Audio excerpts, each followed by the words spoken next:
find your mates using the cool gear love. No marketing, BS, money side price wash. Synth quiz and news. So sit back, relax. Enjoy your favorite crew. Synth Geekery show. Synth Geekery's where it's at. So join the channel and come on for a chat.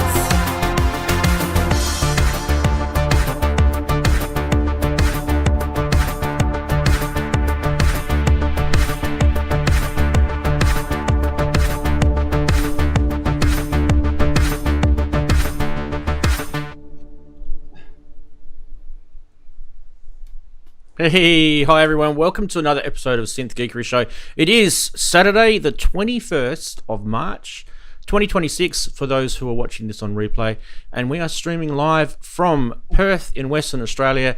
G'day to everyone around the world. It's lovely to have you, and also we have a fantastic panel of guests here today. Ian's not with us because he's doing some synthy thing, but instead of having Ian, we are welcoming Steve Smith. Thanks, Steve, for staying up late. Steve is definitely burning the candles at both ends from sunny Melbourne. How you going, mate? You good? Good, thanks. Yeah, fantastic. Fabulous. And we also want to say happy birthday to Chris. It's his birthday today, and we're going to make his birthday amazing. Don't worry, mate. I have got the beer ready to open to wish you a happy birthday. I'll try and organise some candles or something. Steve's got some metho. He's doing it Alice Springs style. He's hitting the hard stuff. Why not? I'll even toast you with a micro sample. We wouldn't expect me left. It's going to be a good show this week, guys, because not only do we have a couple of awesome things happening with the guests, but also we have got a Name That Synth to show you guys this week, which has been a while. So that's also going to come up during the show at some stage. And not only that, we have got a new channel bot into the channel. Hopefully he's going to turn up soon because I haven't seen him yet. That'd probably be a bad thing if he's not there. It says he's been connected. I'll just check to see if he's in there. The channel bot is called Patch Cable. Let's just test to see if he's in there. Is he a sweary channel bot? I don't know what stream he's connected to, though. That's the problem. He might have been connected to the other stream. We did have a few dramas trying to get the stream going today, so maybe what I might do is I might actually restart the channel bot. We'll get that going again. Yeah, I'll restart the channel bot and we'll see how we go.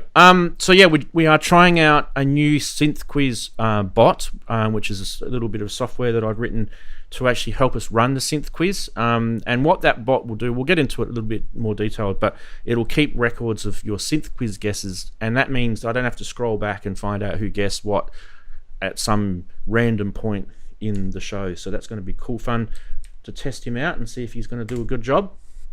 And we'll try and get him back into the channel. I'm just going to reload that software right now and see if we can get him back in.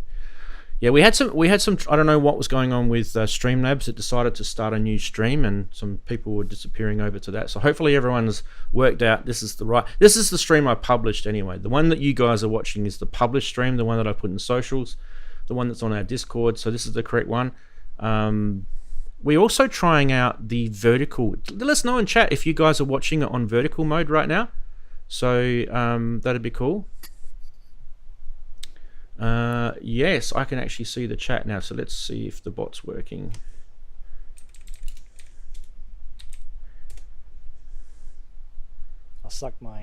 There we go.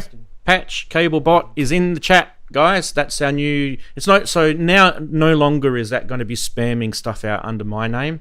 We've actually got the bot on his own little name now, so we can abuse him and all sorts of stuff, and he won't even care. So there we go. Patch Cable Bot's in there. We'll do the Synth Quiz very, very shortly. But before we get into that, we are going to say, how's your week been? And I might start with Daren, because Daren is always really good. He's got such a massive social life, and I think he's connected. Hollywood, you name it. You know, I think here we you've got go. the wrong person. You must have the wrong person. And I've done absolutely nothing. No, I've been messing about with my new life case because I just can't. I know what I want to do, but I just can't work a way around it. I don't want to buy stuff to fit it and it be a waste of money. So I'm just trying to work things out. But the other thing that I did do in the studio is because my mixing desk is still broken. I still got to get around to fixing it, although I've not been that bothered.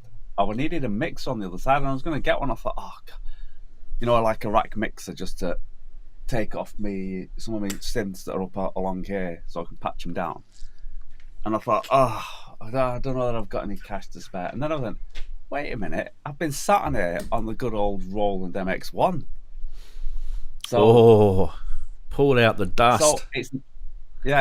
So it's now wiped down, put on me, you can't see it here, but it's like a big tower section that I've got some sort of keyboard length stand type things, and then a big 19-inch rack section at the top. So I've just rigged that out. I've not tried it out yet, but put that down and brought the Akai Force from the live set, because I'm going to change the live set, and brought that out to here. So at the side near, I've got an MX1 and an Akai Force all connected up to the Pulse 2, the Blofeld, the Orbit, and a few other little bits all coming down. So when I test it out, we'll see how that goes. So that's basically what I've done this week in my spare time. Music wise, I've not had a chance to do anything. I think I just had a little bit of fiddle with some tracks and maybe doing a bit more of the live set, but that's about it on the music side. But yeah, so I suppose it's been a fairly good constructive week in a way, and it's nice and sunny. That's the weather update. Nice and warm and sunny. Well, that's good. That's an awesome week. I think the problem with starting with you, Daren, is everyone now has to be able to beat that. And I reckon that should be hard. I reckon we're in with a chance with Andy because, you know, hey, who knows what he's up to. Andy, how's your week been? Hey. Well, I have been busy out and about, but not very much music or synthy stuff. I did acquire a Wave State used, very good price lately. So I did actually get something somewhat new. Also picked up a Alesis QS rack, really cheap, and that's amazing. I don't know if you know the Quadrasynth stuff at all. It's actually really good. So some stuff to play with and figure some stuff out. Other than that, I missed Hardware Jams. I've been busy. Last couple of things I posted were some like nature hikes on my music channel because that's what I've been doing lately. So yeah, so if you want to get nerdy and science content and see some scenery that you haven't seen from around the world, check out a couple of things. I had nothing to post today, but yeah, no real music content in a while, unfortunately, except for I did a quick Wave State demo the other day just to show people some of the amazing patches on it, because I have two Wave stations, an AD and an SR, yes. And they're really great. I love the Wave stations, but Wave State really did kick it up several notches. It's pretty amazing. So next time I do a stream with Henrik and the Korg guy joins, who's worked on the Wave State, I'm going to give him a big applause because he's actually made a lot of stuff work on that box. So it's not the Wave State 2. It's the original Wave State with the original Raspberry Pi. The newer one has a new Pi because they couldn't get them anymore. They added it went from 64 to 96 polyphony, and they added a couple other little things, but otherwise it's exactly the same. So there's no reason to get the new one for me. So that's about it. Glad to be here. Awesome. Good week, mate. We're going to head over to Australia and the other side of Australia. We're going to say g'day to Steve. How are you, mate? How's your week been? Good, mate. Yeah, really good, really good. Did a little bit of composition, a little bit of arranging, and I now have about 100 boxes in this room to play with and rewire, so that's been taking a bit of time. So eventually, in about 2047, I'll have this all completed the way I want it. We've got plans. You've got plans. That's the main thing. Big plans, yeah. Well, it's lovely to have you on, and you're filling the big boots of Ian this week, so we'll look forward to you doing the on this day segment a bit later on. Fantastic. I shall do that. Good man, good man. All right, head over to the other side of Australia, and we're going to say happy birthday. How are you, mate? Thank you, mate. Yeah, it is my birthday. It's I'm supposed to be at a birthday party, but the birthday party got cancelled. Oh, Yes. Yeah, 1 o'clock this morning, my mother started vomiting, so we had to deal with Mum's gastro. So yeah, didn't get much sleep last night, and we've been dealing with things today. So didn't really have much of a birthday on my birthday, and we've postponed our celebrations for next week. It might be Friday, in which case I'll be able to come on the show, or it might have to be Saturday, in which case I'll have to miss the show. Either way,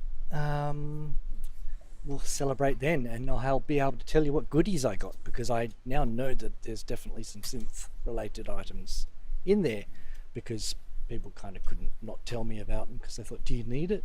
We got this and this and this, and I went, okay, well now I know what you got me, so no, I don't need that yet. I don't. Ooh, I might have to come and get one of those if I sell more modules. So yeah, stuff like that. Yes. So other than my big disappointment today, the week's been okay. I've been busy. I've been working on my little module here. hey. And I've been putting some modifications on it. I've added one of these, and now I realise I need 6 of them to calibrate the 0 voltage for control voltage on CV pitch outputs, which I perhaps foolishly thought I could get away with choosing resistor values, but then reality came along and said, you doofus, you can't do that, you need an adjustable pot.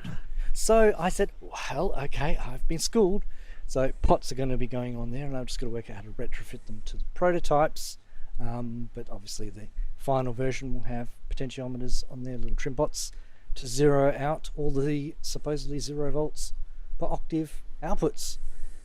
Is that 12 HP? They're working quite well. That one is... You've got me on... It's 14 10, maybe? I think. Oh, 16, 10. Oh, I okay. think It looks 16 like a volts. 10. 10. Yeah. It's a 10. He's close though. 12, Yeah. 10 is pretty It's a- close. Yeah. Trust me, when it's released, it's definitely a 10. Considering I haven't looked at my modular in like 6 months, I got a decent guess. So yeah, it's... Yeah, he had his ruler out on the So, yeah. screen. Trust me. yeah, no, it's for something else. But. Oh my god. Cool. So It started been early. doing a lot of development. Fantastic, Chris. Well, I mean, obviously it's going to be... Say that you didn't get your birthday party, but hey, we are honoured to have you here, mate. Well, I feel privileged to be here. Put it that way. It's like I miss it when I don't come on, and at least I've got had something else to look forward to. Although I didn't know the show was even going ahead until about an hour ago, so it was kind of a pleasant surprise. Good. Had to tell everyone, "Oh, I'm off. See you guys." Yeah. Bye. Sorry. Yeah. Apart from that, I did sell a DIY kit this week and sent that off to the other side of the world, to the wonderful land of Great Britain. Jolly good. So that's good. Sell another thing. Second week in a row. And apart from that, still working on going through the protein presets. And yeah, they're definitely getting better as I'm going. Whatever direction I go, it's always the best ones are later than where I am. But getting there. I've got lots of post-it notes with lots of notes on them, so that's good. Yes, and apart from that, no. Just yeah, that's pretty much it for me. Yes. I'll let you guys get back to the show. That's what we do. What? It's a big week for you, mate. It's awesome. Yeah, well done, guys. I've been working all day, so I'm kind of probably struggle a bit, but I think I might do this and join me to wish Chris a happy birthday. I'm going to crack the beer open, and we are going to... Sorry. It's just water for me, but thanks, guys. Swish. Cheers, boys. I might crack something out later on the show. I might see if we can get something. As long as you don't crack the shits, I'm happy. Right, so Do not. rubs the hands together. Don't Now, do I have done some testing during the week We've got the patch coded. It's a bit of Python. I'm sorry, I'm not the best Python coder, but I dabble. Let's see if we can get it to work. Now, I am going to type something into chat, and we're going to start. Yeah, we're going to do that. Okay, here we go.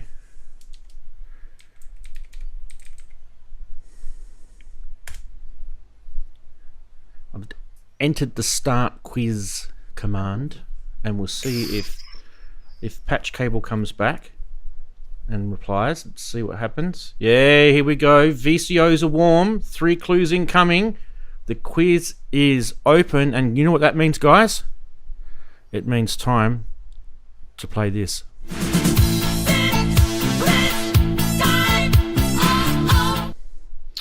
Oh, indeed, and it is a little bit of a slightly changed setup. I know you can see Synth Quiz kind of scrolling across the screen there, and actually as your clues appear on the screen as you actually enter them in. Now, there's a slight change to how you guys are going to submit your clues for the Synth Quiz.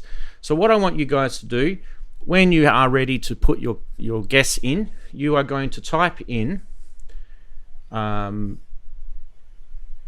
synth exclamation mark Synth Quiz, and then space, and then your guess. So for example, I'm going to do one now because my guess won't count. Okay, so I'm just going to put anything. I'm just going to put stupid something, right? So we go Synth Quiz. Where are we? Synth Quiz, and then I'll just put stupid next to it because that's my name. And then bang, Synth Quiz stupid is in, and then you can see up there it's automatically put my stupid guess up there already. Brilliant. Right, but why don't we start with the clues, and we're going to start with clue number 1. And yes, we actually, I did. When I say we, I did.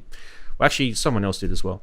I enjoyed the visual method of doing the Synth Quiz. Doesn't mean we're always going to do it this way, but this week we are definitely going to be doing it this way. And so we are going to start with the first clue, and it's going to be a graphic. Are you ready for it? Here it goes. Boom. Bit of a syndrome, that one, isn't it, guys? A bit of a syndrome. You'll be locked in a room for this for weeks. Yeah. And enjoy it.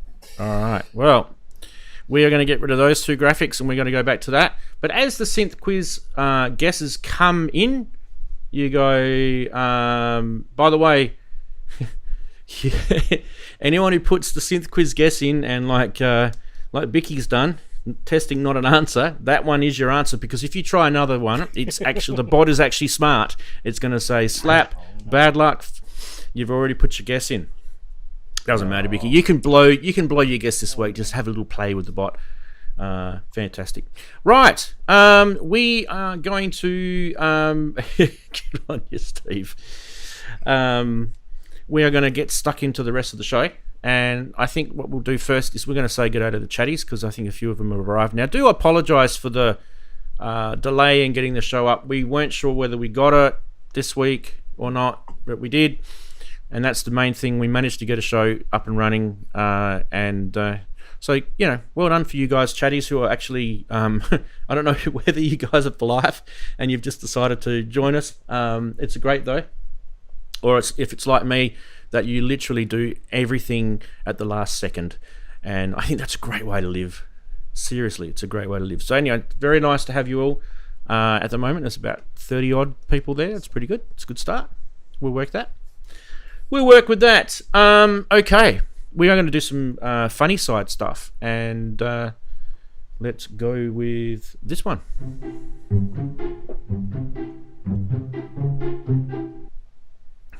Indeed, Funny Side has launched, and you might want to start with Bob Dylan going to electronica. Are they outraged? Are they really? The times they are changing. Some people. Does he still go ee over the electronics? Yeah. He does the filter mouth. Yeah. Yeah. All The right. comedian made a lyrics. joke about how he got that style. As he's in Yeah. the middle of performing, and the spiders started following him. He goes, "Ew, spiders! Ew, ew." And that's how Ah, there we Exactly. go. It's quite good actually. I don't mind it actually. Yeah, it's pretty good. Acting tip. Yeah, yep. You want to do Bob Dylan impersonation? Pretend the spiders. Or press the finger against one side of your nose and then speak normally. That'd be- It's hard. Yes. Sarah G. Now before we actually do anything else, let's quickly jump back to the chatties and catch this, because we don't want to let this one go. Good on you, buddy, for the $10. Really appreciate it. Well done. He goes, cheers. Exactly. And maybe we might need to send that one over to Chris. That one's definitely worth sending over Chris's way for a birthday present. Oh, All right, cheers, guys. let's go back to the quiz. The memes. Here we go. Next one. When nobody is looking, when I'm talking to you. Yes. Turn on your lights, people. Yeah. Actually, I don't know if you guys noticed, but I actually don't have my light. Actually, I forgot even to turn the light on above my head today. Yeah, yeah. I You don't just- have any lights on behind me this week. So, yeah, I took offense to that meme. I'm offended. Anyway, But let's Darren keep, has his lights on. That's good. let's keep going. Ha ha ha, dummy. I love your synthesizers. A year later, for you, everything is just synthesizers, you moron. You sound like a complete imbecile. Yep. Relationships advice on Synth Geekery. This is the start. Here we go. Yes. Yes, it's quite good actually. It's I think everyone's been down that rabbit hole. And the next one is so much for dogless jams. Ah dear. Wow. Yeah. You know, our bot that's in the chat room, his name's Patch Cable Bot. He doesn't like dogs. He's scared of them, and this is why. They get chewed. Yeah, because they get chewed. Yeah. Mm. Yes. Well, I'm going to release the poll into the chat, and hopefully that's the chat bot started the poll. Let's have a look. Yes, he has. Good on your chat bot. Poll started. For the meme of the week, you can enter by typing !vote and the number that corresponds to your favorite meme, starting with 0 for Bob Dylan, 1 for Lookin', 2 for your year later relationship advice, and 3 for the dogless. The dogless. We love it. Get voting, people.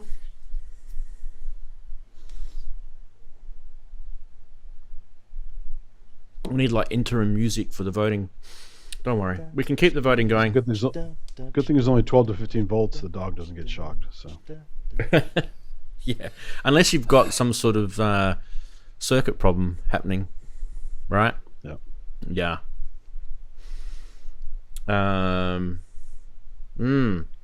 Well, we've got 6 votes so far, so we'll see if we can get a bit more than 6, and then we'll end it. There's 7. We're not going to count all the votes in though. Oh, geez, it's updating pretty quickly this week.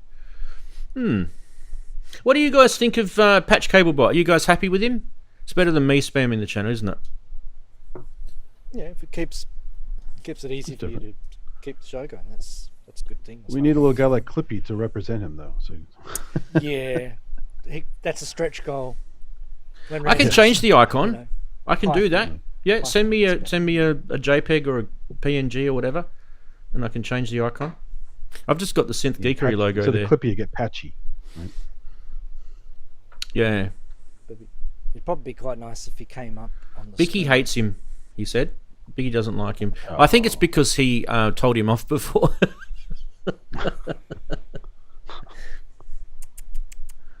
Yes.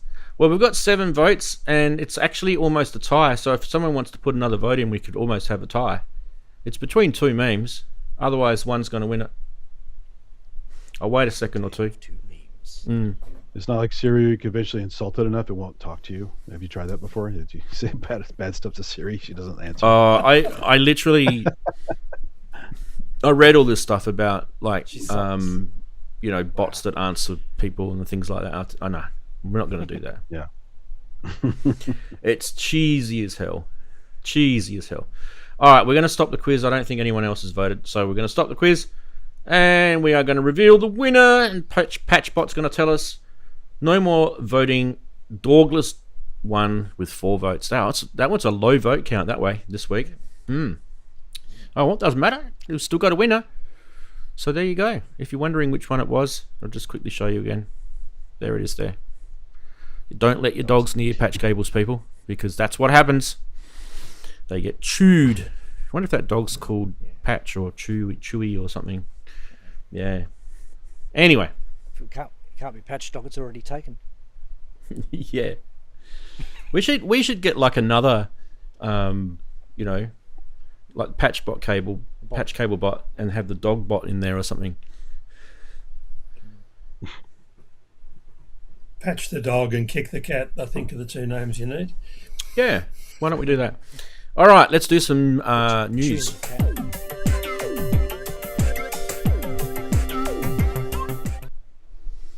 Hopefully the Synth Quiz bot is still running, so don't forget, guys, at any stage during the show you are allowed to put your Synth Quiz guess in with ! Synth Quiz space and your guess.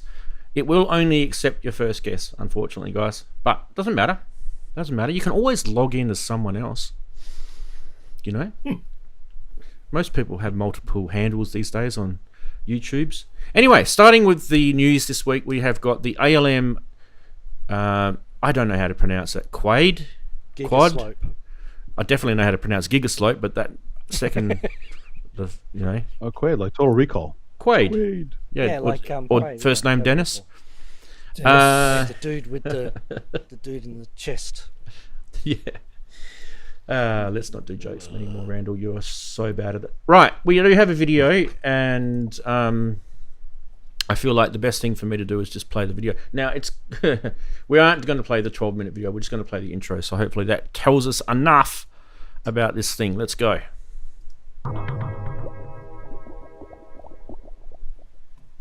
The Quaid Gigaslope is a versatile multi-mode modulator that expands on the design of the original Quaid Megaslope.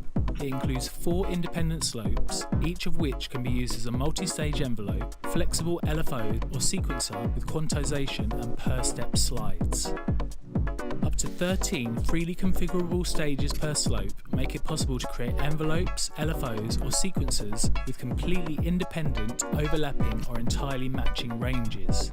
Built-in quantization, 4 freely assignable CV inputs and 2 assignable trigger outputs take patches further for greater musicality and expressivity. The Quaid Gigaslope is well suited for jamming, improvisation and happy accidents, inspiring both highly specific and unpredictable patches. Let's take a closer look. Well, there we go. There's the little brief overview of that. So, yeah, I guess thoughts first before, if you like, I can go into more details. But first, reactions and thoughts. Anyone? Bueller? It's big. It looks good. It reminds me of putting. Oh, go on, Steve. So it looks good. I sold my ARP sequencer many years ago and live to regret it. So potentially something like this would work well with a mono synth. And it sounds as if that was a syncopated sequence which is coming off it, which was also appealing. It had a bit of a groove going. So, yeah, I think it's good. It's laid out neatly. It has the... how many stages is that? Looks like 13, or am I counting wrong? Well, they're 13 discrete controls. 13 stages. Okay, so... 4 channels. And that... Quantizing. Okay. Yeah, so that's got a bit of scope to do some filter and pitch at the same time. Yeah, it looks good. So you get, with the 13 stages, you get 4-channel multi-mode modulator with that. So each channel outputs different, slopes. And so when the first thing I saw when I saw this was, wait, this is an envelope. This is insane. Right? That's the first thing I saw. And it is. You can use this as an envelope generator. and an insane one while you're at it. Because when you think about it, most envelope generators are ADSR, so you only got 4 stages technically. Technically, really 3. But anyway, we won't go into that. I think the Casio rack synth had 7-stage envelopes. Yeah, I mean, there's great examples of multi-stage envelopes out there over the years. Chris has got one coming. Can't your voltage block do something like this? My voltage block can, yes. Mind you, the voltage block has only 1, 2, 3. I think it's 8. It's only 8 stage. Yeah. Okay. So the slopes with this Steve can be triggered or run freely. So they can be triggered individually, run freely, or they can be synced. I think that's the other way you could do it, right? And that gives you kind of like what you were saying before, the syncopated sort of effort with this, or you could actually have this as a complete bonkers, free-running, crazy machine, which sometimes is a cool thing as well. And you get other things like curve control as well, which I like. So when especially if you're doing a multi-stage envelope, that's one of the best features you can have in there. And the only thing that I can think of that's close to this would be the Quadigy from Clavis, because they actually give you the ability to adjust curves on that, which is actually a really cool thing. What else can I tell you? It's TB303, you can change the curve a little bit, isn't it? Yeah, a little bit. But we're talking, exponential, logarithmic to exponential and linear in the middle. And in between, linear is in the middle somewhere. The other thing that you can use this for is an LFO and a step sequencer. So the step sequencer Steve picked up on straight away, but the LFO is something else that's pretty cool about this. So when you're doing this, really, this can oscillate, I guess. And you're basically creating a cyclic sort of LFO with a weird shape in it. And I love that sort of stuff. Like, for example, one of my favorite LFOs that I've got is in my 2HP module, which is like a triangle shape with steps LFO. And it creates this kind of rough sort of jaggedy modulation source, and it's fantastic. So you could do exactly that with this. But you can control how the shape actually looks. You can make it a little bit less perfect, for example. Less perfect is good. And there's a whole bunch of other stuff like assignable, end of cycle, end of stage triggered outputs, so you can get it to do things based on those events, which you can see there with the connections on the right. There's the Axon CV expander too, which you can get for this, so that's handy. So that supports an additional 4 CV inputs for this.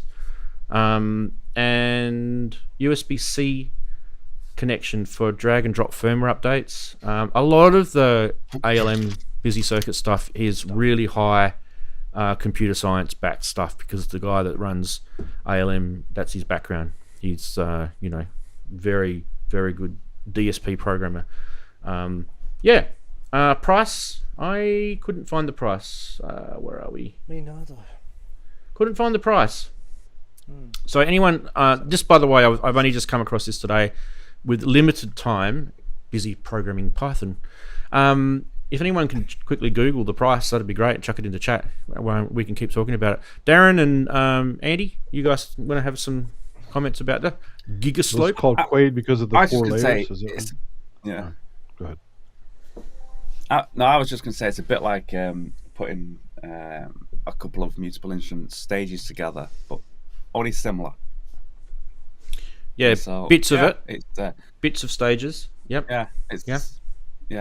Because you can multiply. What's the HP on it? Put a lot of stages together. Massive. Right? Massive. It looks Andy. massive. Yeah, massive HP. Enormous. Yeah. Gargantuan. 52 HP. Yeah. Oh wow. Yeah. Enormous. Darren. I say it's going to be around the 550 mark, if not more. Okay. Anyone in chat? I'm not watching the chat at the moment. I probably should be watching the chat. Someone. Oh, Steve Elbow said it was HP. 699 from Signal Sounds. 52. Okay, that's good. 699. That's a price. Wow, that is really a lot of money. That's over $1,000 for our world, boys. what was I going to say? Oh, Yeah.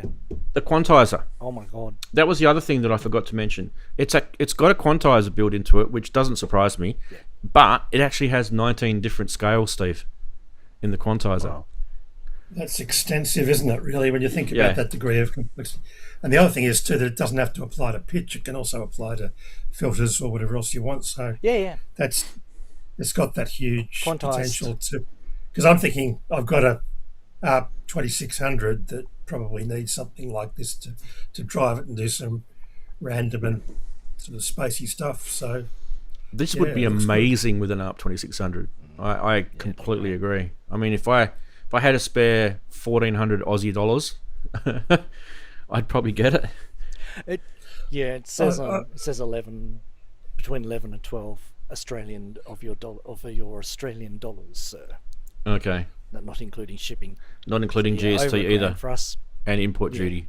Yeah, and input duty. look, I It's think over if $1,000. you're buying something like this, you want the quality remains long after the price is forgotten. oh, I of think course. this is of course. something that if you really lusted after something that would do the amazing stuff with a big fat three oscillator synthesizer, you'd go for something like this, wouldn't you? You'd look at it and you'd have a play with it. You think, yeah, that'll do more than I expected. You can actually use it with the polyphonic eurorack setup as well. So you can actually make this into like a 4-voice Yeah, envelope so that- sort of setup, which is something I noticed in the notes. I also So I could get noticed there's a get the Odyssey out and drive the Odyssey off one of them, and then drive the 2600 off the other. Yep, and you technically would have 2 spare for something else. Technically, Oh, yeah. filters probably, or whatever you wanted. Yeah. That'd work out. I mean, if you wanted to sort of paraphonic envelope generate something, you could have the same filter and the same VCA envelope, and then you've got 4 synths going that way. Or you could do, like you said, Steve, have a 2, one for a filter, one for a VCA, going that way. Yeah. Like hook up 4 mini Moogs to it and have some fun with it. Yeah, Well, if you got there'd the- be some if you- challenges If though you've with got the 4 Mini mini Moogs, if you've got more 4 mini Moogs, you could definitely afford one of these. Well, I would cheat. I've got 2 mini Moogs and 2 SE1s here at the moment, so that was a bit of a compromise, but it's still nice point. you could do it. You could do it, and you get the little Kenton boxes to run into MIDI if you need them for MIDI machines. So yeah.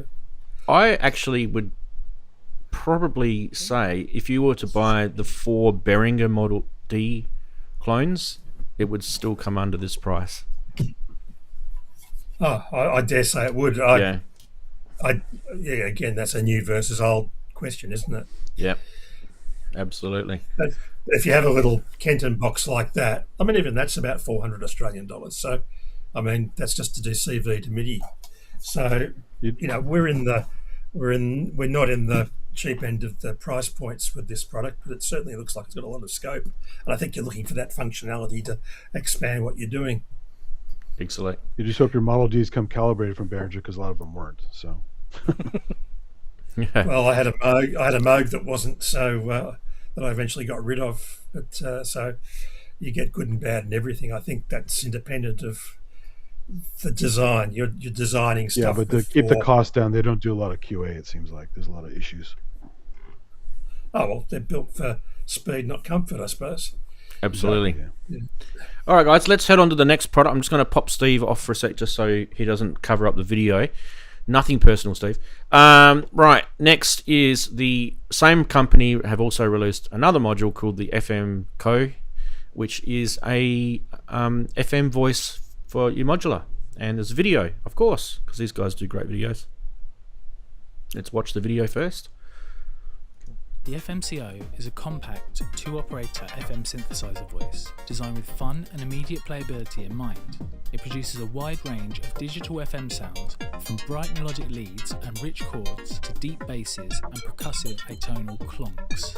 Like our larger Akemi's Castle, the FMCO includes both manual and voltage control over FM index, ratio and operator wave shapes, plus CV controllable chords and an encoder-based tuning system. A simple built-in decay envelope, internal VCA and stereo widened output allow for fun plug-and-play synth voice functionality in only 8 HP. Let's take a closer look at its features. All right, there she is. I actually really was interested in this when I saw this one come out. So I actually saw this one earlier than the previous one. I'm a big fan of DX7s. You guys know that. I love DX7s. I love the Yamaha digital. The whole history behind it. I'm going to pop Steve back up in the corner now because we've finished the video. Did you say it was 6 operator equivalent? It's a 2 operator FM Operator, DSP. Yep. It's all digital, as you know, so it's a digital module. The cool thing about this is you're not going to have like tuning issues. It's straight away. This is going to blow your mind that way.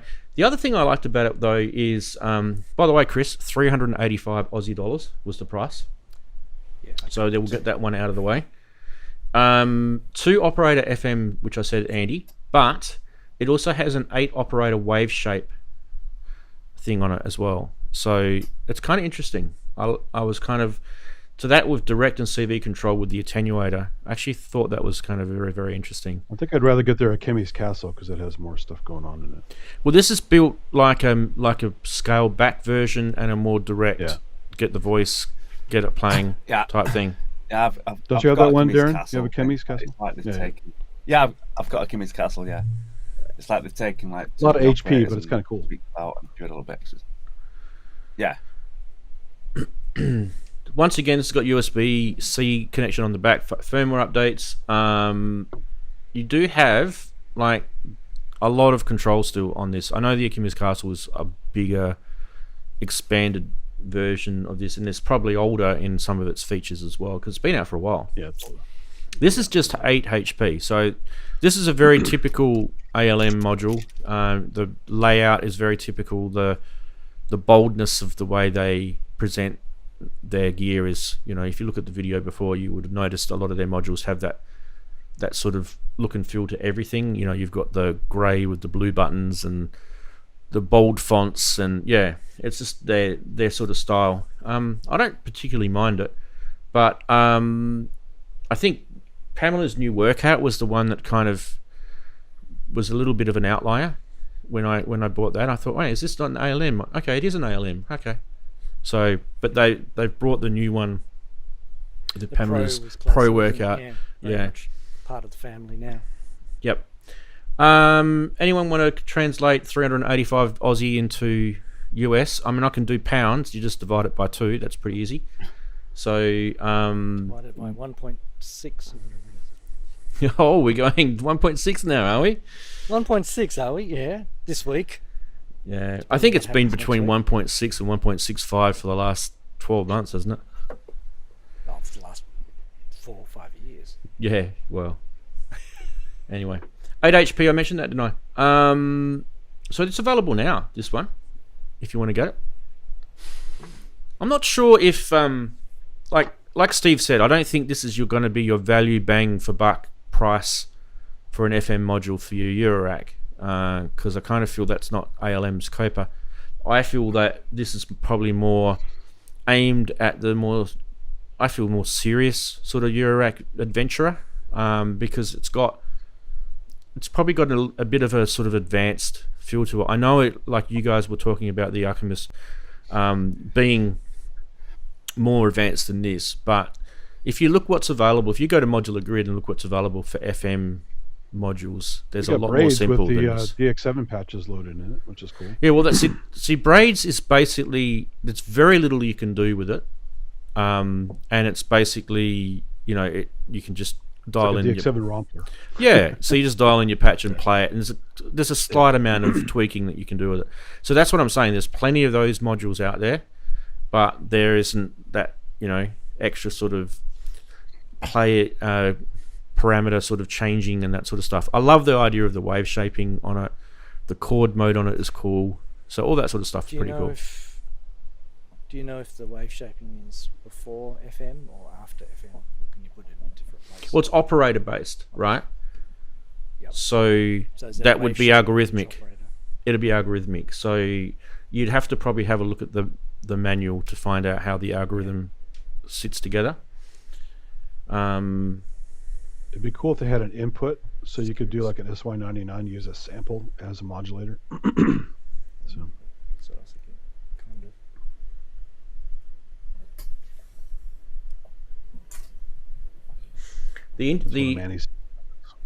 The manual is actually pretty interesting. Just having a quick look. So what it does,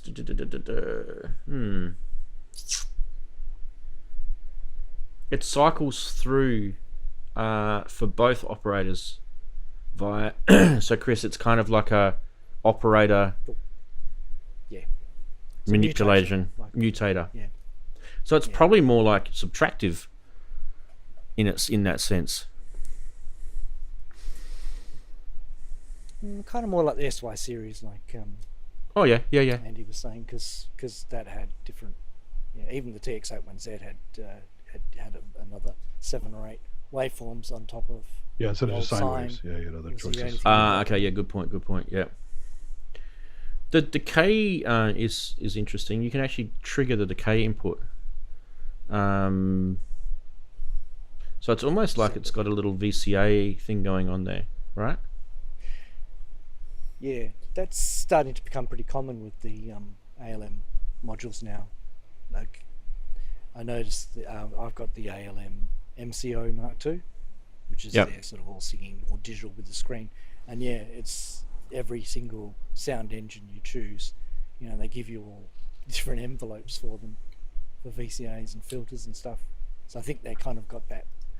He's got that kind of database now of things going on. So I think that's going to turn up in all of their modules going Might forward. as well, yeah. Especially Absolutely. ones that are digitally controlled. So it's just Yeah. the user interface that limits it.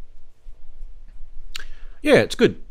So the Acme is basically the inspiration behind this, as you guys correctly pointed out. Daren, you did you say you had the Acme? Yeah, I've got that. Yeah, I've got that. Yep. In the, What are your it's one thoughts of on the the Acme? early modules. I liked it. I've not used it for a while, but I liked it because it's got 4 operators. I think it uses the Yamaha chip as well from the original. I'm sure they got a bunch of them, and I think it uses that chip. Okay. Yeah, it was great. Like I said, I've not used it for a while, but it's great because even though it's only 4 operators, what you can do with it is quite cool. I think they already had a smaller one too. There's a Kimi's Castle and there's a smaller Akemi before they created this one. So I think there are 3 in the series, if I remember correctly now. The Tycho? Yeah, the Tycho. That might be it. Yeah. Yeah, the drummy one. Yeah, Yep, yeah, the drummy one. Yeah. Yeah, it's a Sound Blaster. I'm sure it's a Sound Blaster chip that they got. It's one of those. I can't remember now. Oh, excuse me. Yeah, that's what I'm trying to find out the name of it too, Daren. I was just looking it up. Because it uses new old stock Yamaha ICs. It does say that on their Yeah. webpage. I've probably actually got a few sitting in a cupboard somewhere. The actual Sound Blaster cards, that is. So you could probably just rip the chips out. Decent sized module, that is, Daren. Decent module. Like in terms of HP, it's like 38 HP. It's pretty big. Yeah, it's Yeah, a it's big one. That's why I didn't well, if get you one. put it, yeah. Well, it's not too bad because it's only a fraction bigger than the Metropolis when you look at it. It's probably about 2-3 HP bigger, I think. Just looking at it visually. So I suppose it depends on your rack. If you're limited for space, then yeah, it's going to be quite a beefy thing. Whereas this is going to be a lot nicer to fit in, even though you only got your sort of 2 operators as such. But Yep. it's got a few nice modes on it. Bicky's on the money with the chip name, the OPL3, that's the one. If I could just get my brain to remember things. Well done, mate. All right. Well, that's the FMCO or FMCO. I think they called it, didn't they? I think they called it the FMCO. Anyway, we are going to go to the next product, which is an Erica synth release. I think it stands for complex oscillator, right? But I think so, yeah. There was something mentioned in there. I haven't got the page to open now anyway. Anyway, let's talk about this. This is the Construct 8. This is an Erica synth DIY project. You can actually buy this as a kit, by the way. I'll talk about that in a sec. But basically, yeah. Let's go back to where the information is on this.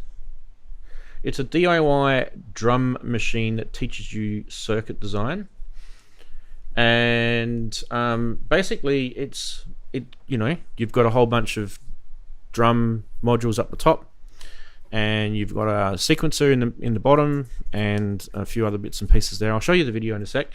So you've got a kick drum, which is a resonant bridged T network, which if you ever wonder what sort of kick that produces, is kind of like a punchy, deep sort of kick sound. You've got a snare drum, which is basically a transistor noise type snare drum. Sorry, Steve, I'm going to pop you up in the corner just for a sec. It's all right. And then hi-hat is your 6 dissonant square wave oscillators, which are mixed, filtered, and overdriven to create metallic percussion. FM drum, Chris knows all about that one. That is a great module. It's the 2 interacting oscillators from little sort of kicks, toms, bells, and cymbals. And then you've got as I mentioned before, the 4-channel drum sequencer. You've got a 4-channel mixer, and then you've got a bucket brigade delay BBD chip with a flanger, which has also a diode-based compressor in it as well. Now, Erica Synths have got a really good design of some of these things that I've been thrown into this. So like the BBD in there is going to be cool. I love their BBD stuff. I've got one of my favorite modules is their actual called the Erica Synths BBD module. It's amazing. It's actually something that is all over my previous album. And this whole thing is got a detailed build guide, so you can get that. You can explore the whole breadboard method of doing this first. Like you could literally just lay all your resistors and capacitors and chuck it on a breadboard and plug it into your mixer and do it the sort of raw way, or you can go the whole hog and build it straight away with all the bits and pieces and put it into your modular that way. So in the kit, when you buy this kit, you get the each kit, the whole kit comes with little mini kits. This is the best way to say it. So the DIY kick drum is a kit, the snare drum is a kit, the hi-hat is a kit, the FM drum is a kit. So each module is a separate kit, right? You're getting the idea. And then, so generally what they're saying is build each one as a separate little, I'm going to do this today, or I'm going to build the kick drum today or something. Yeah, and you just do that way. It also comes with the eurorack enclosure, integrated power supply, and 15 braided patch cables. That's the new stuff. Yeah.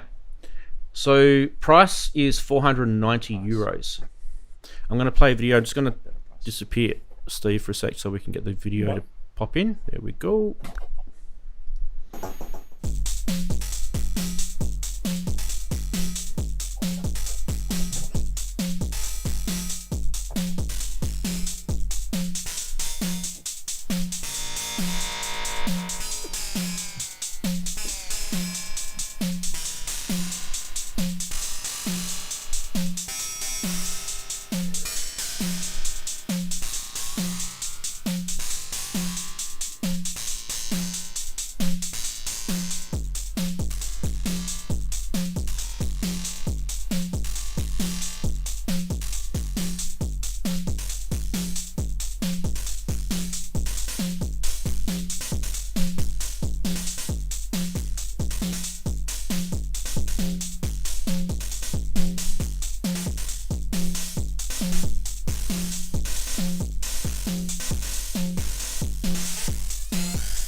There we go. That is the Construct 8 by Erica Synths.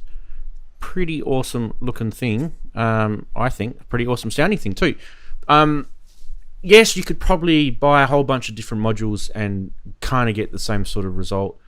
I don't think that's the purpose of this. By the way, I mentioned before too, when you buy it for 490 euros, it didn't include, I should say this, it did not include the Eurorack enclosure and the 15 braided cables. So that would be the system price, which is 615. So that adds an extra 125 euros to the price. So if you're just getting the DIY kit set, it just has all the modules, and then you would just plug them into your existing cases or chassis that you've got. Just a little sort of thing there. Shipping and stuff, they're sending it now throughout the world. So you can, if you're in Europe, you can get this plus VAT, or if you're outside the EU, you can get it with your local tax, trade, import duties, and things like that. So yeah, they're ready to ship, which is a cool thing. Chris has already built the drum module. Chris, what sort of difficulty was that for you to build the drum module? I mean, you're obviously very elite at this stuff, but thinking about other people. I'll see if I can remember. I've built two of them. I've built the BBD delay.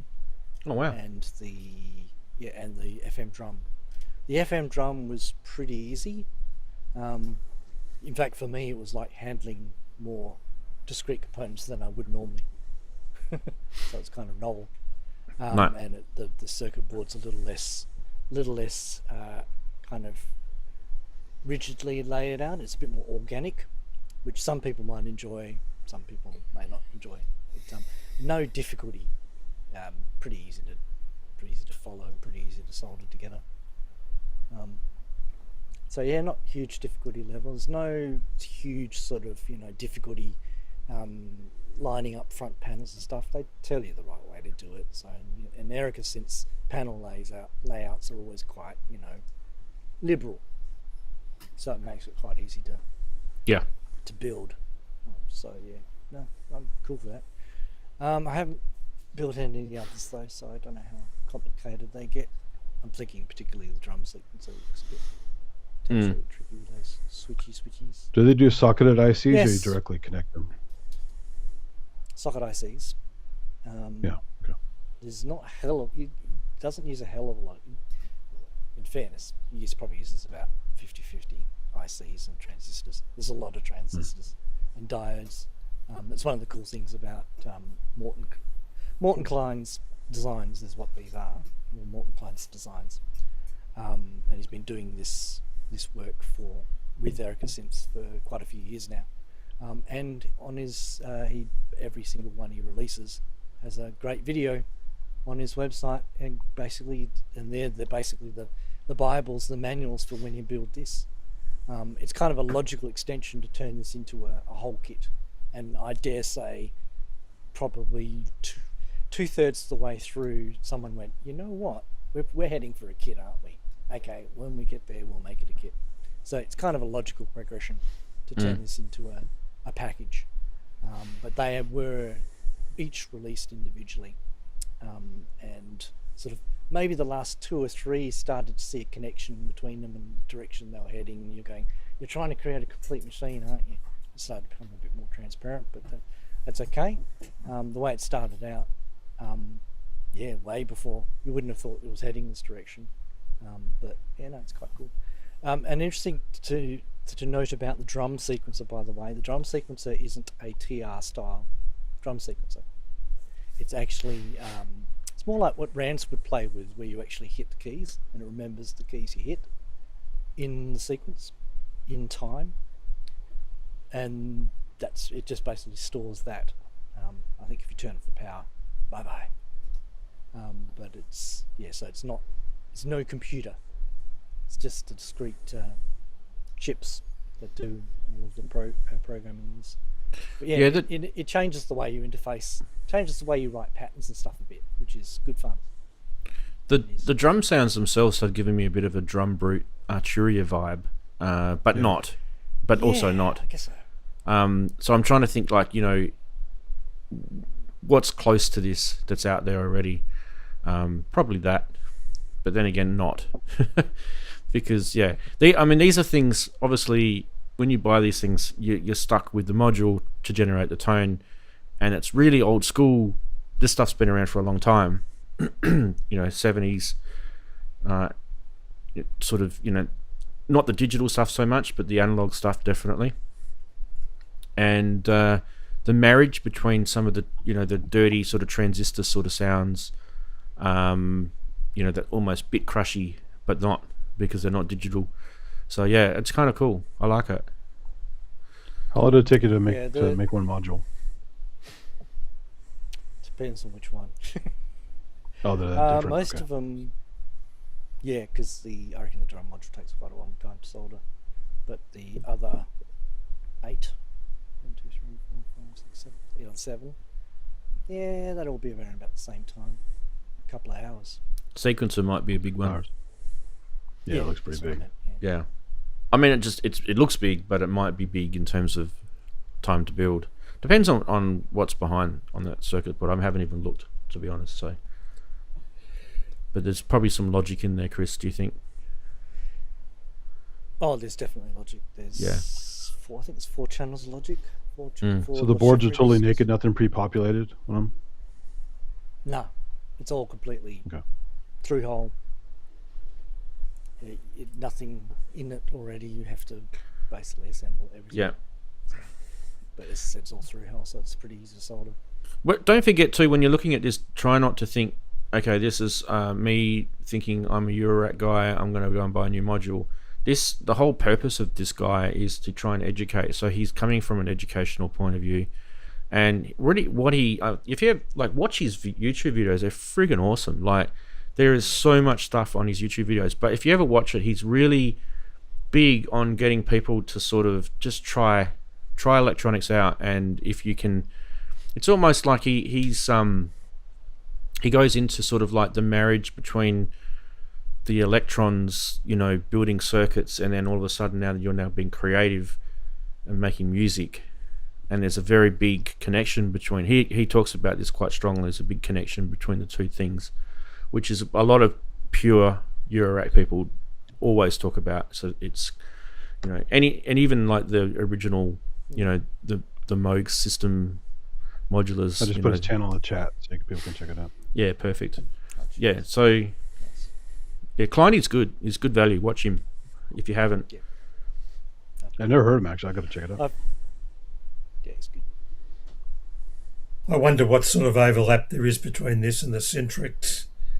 I've owned a Syntrix 1 and I've now got a Syntrix 2, and I understand that the design of these tends to be a little bit different, and the sounds certainly are uniform between the Syntrix and this.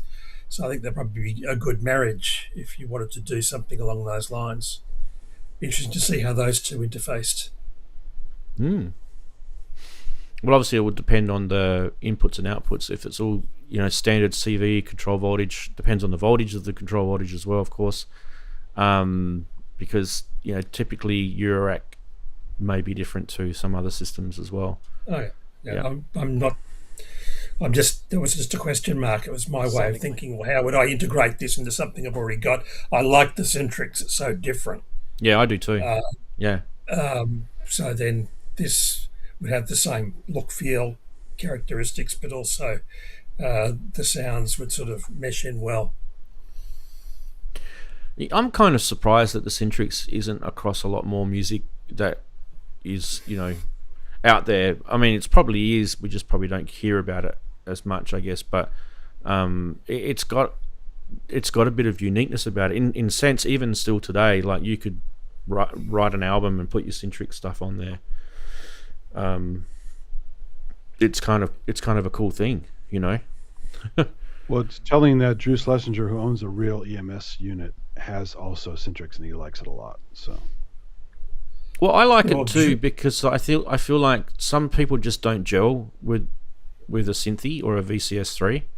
Some people just don't gel with it. I mean, I can gel with both because I understand they've got different corners where they excel greatly at. But I feel like the Syntrix is probably, if it was to win a race between going from never touched one before to actually producing something musical out of it, I think it would win.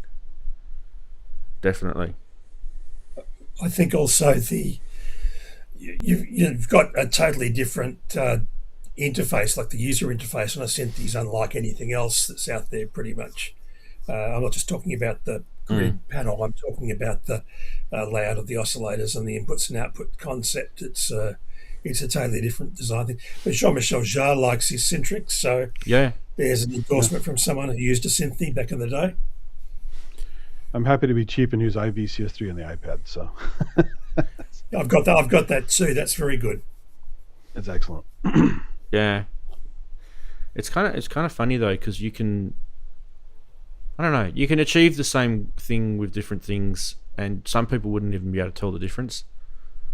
So like if you wanted to sit there and do Oxygen Part 2 and do those little laser sounds that are all through that, you could do that on quite a lot of different decent VCFs and even sine wave VCOs. Just so many different ways you could do it, and probably a lot of people would go, it sounds exactly the same.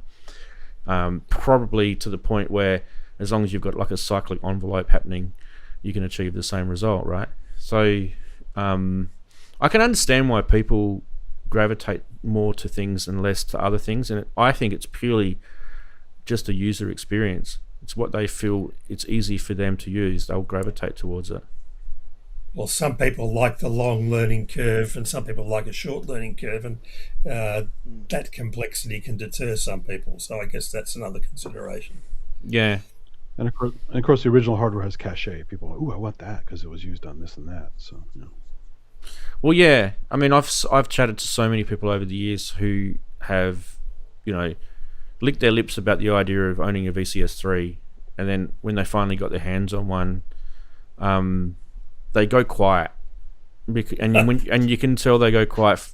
They just don't want to. They don't want to admit it, but they've actually not gelled with it. yeah. Yes. Well, it's okay to be baffled. It took me a while to get used to a lot of synths. It's just another one that took me a while to wrap my thick skull around, Yeah. Because everything's different, some designs are intuitive. Like I would rate the Juno 6 as an intuitive design because everything is visual and flows left to right, whereas the Synthy doesn't give you that. The Syntrix doesn't. And this might take a little bit of time. To be fair, a VCS3 is much easier to use than a Kawai K5000. So, additive synth. Oof. Yeah. They're fun though. They're fun in a different way. They are, but they're really nerdy. Yeah. All right, guys. I've got one more product to show, so let's get stuck into that one. I'll just get that ready. We are going to look at this thing, which is from Coma Electronics. You guys have seen Coma stuff before. Coma. Yeah. This is Cassiopeia or Cassiopeia. Yeah, maybe Constellation Cassiopeia. Cassiopeia. Yeah. This is pretty cool, right? So this is a 4-channel DC interface that lets you control motors, solenoids, LED fans, lights, and a whole bunch more with MIDI or control voltage. How cool is that, right? And you can actually tap it, shake it, vibrate it, a whole bunch of things that you can do with it. 298 euros to buy. But yeah, I think a lot of people are going to start getting more into this kind of DC stuff going on in their performances. Bastel used to make some modules. They don't make them anymore that did some of this. So it's cool to see more companies doing this. Let's have a look at the video, and we can then come back after that and have a chat.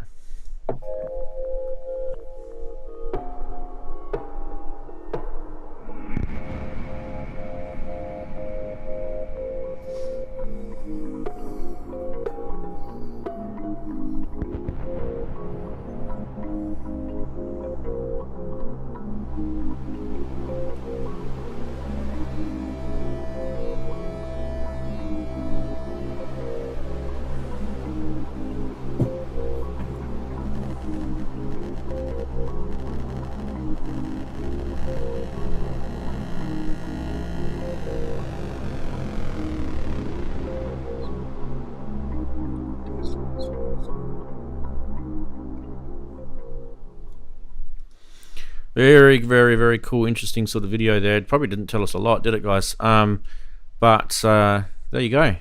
That's the Cassiopeia or Cassiopeia, however you want to say it. They're saying on their notes here that they work closely with Hilda. I don't know how to pronounce his last name. I'm going to have a crack at it. Goodenteer, and her band Osmium, incorporating ideas from the modified Haldorfophone, which is used in her Joker soundtrack. And it's basically a whole bunch of sort of like connections between physical movement and interacting with the physical world and making sort of sound sculptures based on that. So in a way, you can do a whole bunch of cool stuff. Like, for example, you can trigger solenoids which might create percussive rhythms on an object with this, or you can control motors and fans. You can control lamps and LEDs if you've got any sort of lighting effects, Daren, in your thing, and it will literally work directly with the sounds or the beats that you've got going. Or it might be that you've got a eurorack module that responds to light, for example. It could be that. You can build kinetic sound sculptures with this. Yeah. So that's the whole point of this. This is kind of like a creative performance tool for you guys. Get you into the physical world. Yeah. Thoughts on this? It's great. Yeah, that's stuff like that. It's I like cool. it. Yeah, cool. I like it. More people are going to not just the music, but to enhance that music, like you say, via lights or any other sort of ideas that they can have, rather than just the music itself, just to increase that experience. And it's a cool little box, because it's like I say, there's getting more and more stuff like this about, but there wasn't that much stuff that sort of helped visualize your music experience or create some sort of thing with your music experience. So it's cool that they're coming out with these boxes like this. I think the performance side of things for synthesists, when you've got both hands busy, it's hard to do lighting and other cues, but this sort of solves that problem. In the same way, I was thinking back to Precedence and ELO when they had their first light show with the 4 lasers, would have the light beams vibrate in time with the 4 strings on the cello. And this reminds me of that sort of concept where you can trigger stuff that's visual, or even perhaps create almost a video backing in real time with use of these sort of devices. They really bridge the gap between the visual and the mechanical and the musical. Absolutely. So I have the Coma Field Kit. This is like some of their stuff from that put in a little box, so it's easier to use without all the nerdy stuff in the Field Kit, which is actually more expensive. So it's cool that they did this. It's in a way, it's a second suck of the salve, Ranzee, but it's minimized and useful for a wider audience, I think. You want me to, oops, wrong one. Give us this. And not in a bad way. I'm not criticizing it. I think it's great. I Second suck of the salve. Now, what am I trying to find right now? I'm trying to find something. I found that.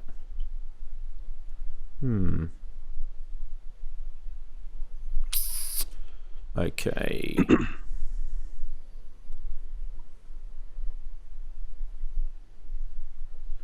All right.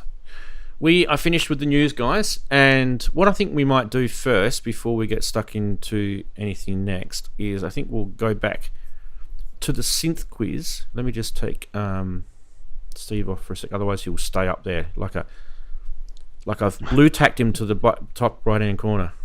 All right, let's head over to me, and we've got the synth quiz running. You guys have had the first clue already. We're going to do the second clue now. So you can see up there, Bicky's put his guess in.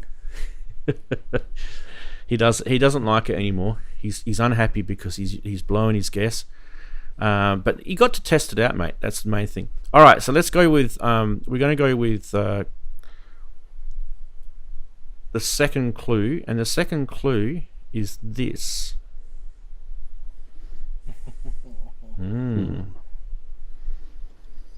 There we go. Okay, that makes it different. There goes my first guess. Yes, interesting stuff. All right, there's the synth quiz cooking away in the background. Don't forget to put your answers or your guess in is ! Synth Quiz space, and then your guess, and it will register it with our friendly little bot, Patch Cable Bot.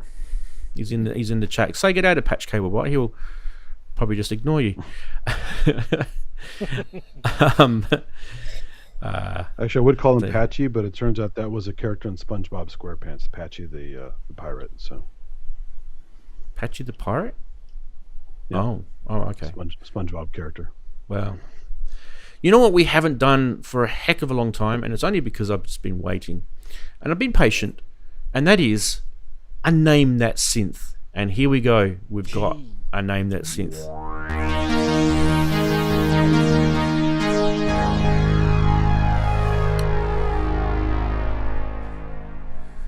I wonder if Skippy will probably forget who I am. It's been so long. From Plugin Guru, that is. So this one is actually a pretty good segment. If you actually haven't seen Name That Synth before, it's basically, we're going to show you a video, and the video is going to have the sound of the synth playing. Guys, use your ears. Make sure you've got your headphones on, or you've got your whatever your device you're watching the show on nice and loud so you can hear it. The visuals may distract you, so it's not really about the visuals, it's more about what you're listening to. And what we're going to do is, you guys are just going to chuck into chat what your guess is for the synth, and you can have as many guesses as you like, but your first guess is your official guess, and whoever guesses it correctly, and whoever's first to guess it correctly, actually wins a copy of Unify from Plugin Guru, which is an awesome library VST management software thing. If you haven't seen it, we'll show you a little bit about that in a sec.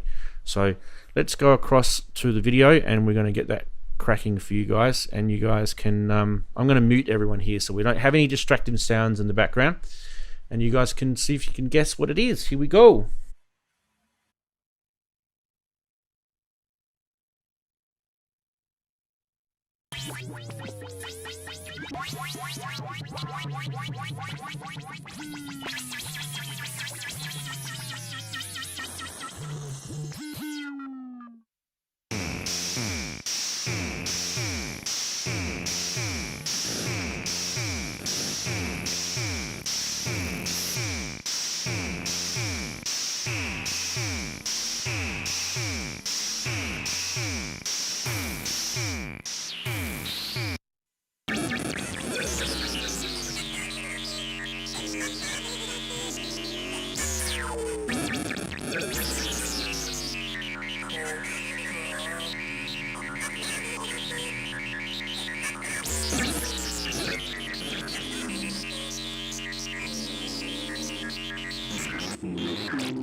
Alright, we're going to give you guys another 30 seconds to get your answers into the chat.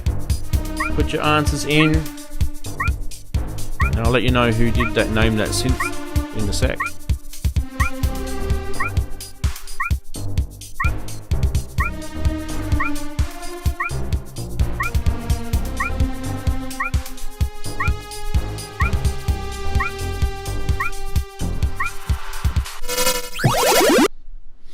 Well, there we go. That was brilliant. We're going to reveal it in a second, but let's wait a couple of more seconds for those people, and then I'm going to put timers up in the chat in a second. Just wait for any more in, and timers up. There we go. All right, so no more guesses. We're going to go back to the video and we're going to reveal what the answer is. Here we go.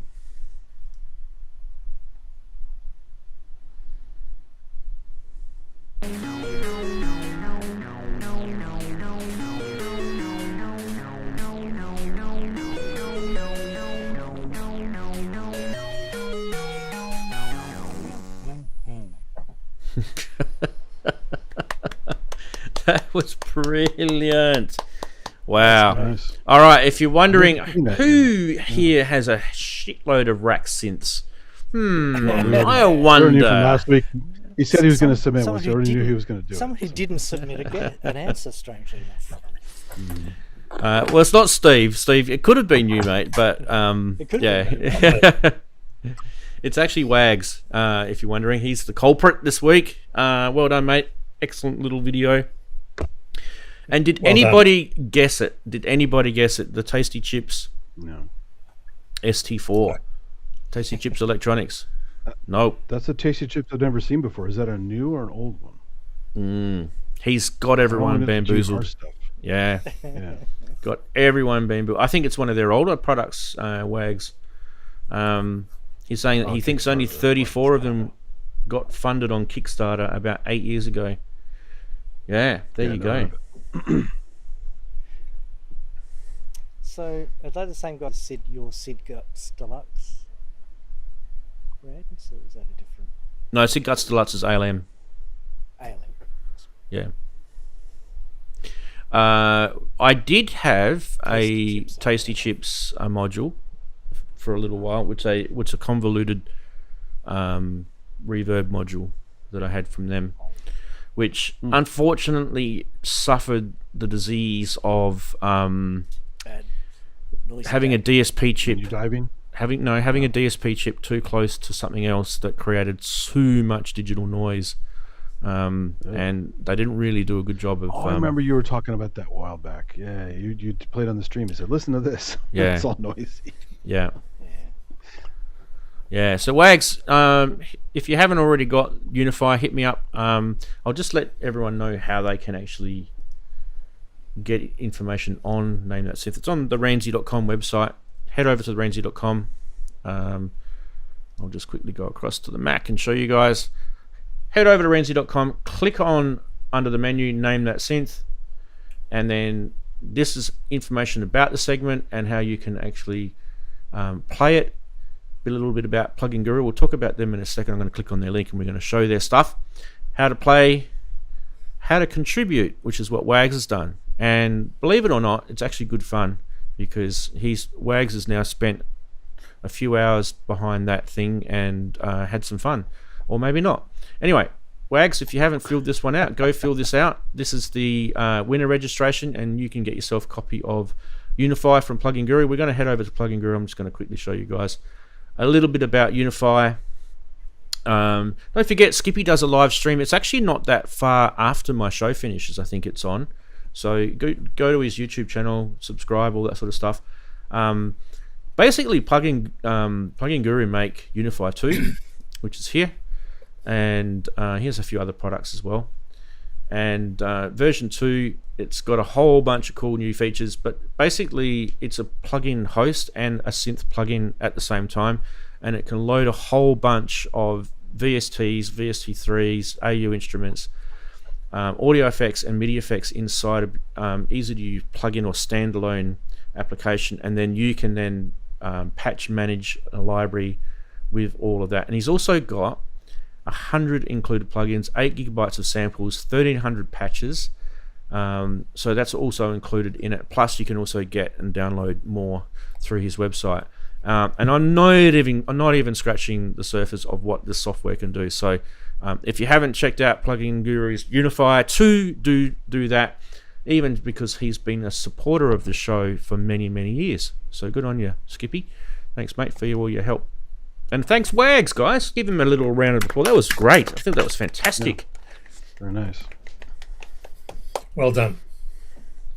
He likes the little synth challenges, doesn't he? All right. How's everyone going with the synth quiz? We're sort of cruising along, and I haven't actually paid attention to it. But apparently, I can I can type a command in here, and we should be able to find out who the leaders are. So let's have a look. Here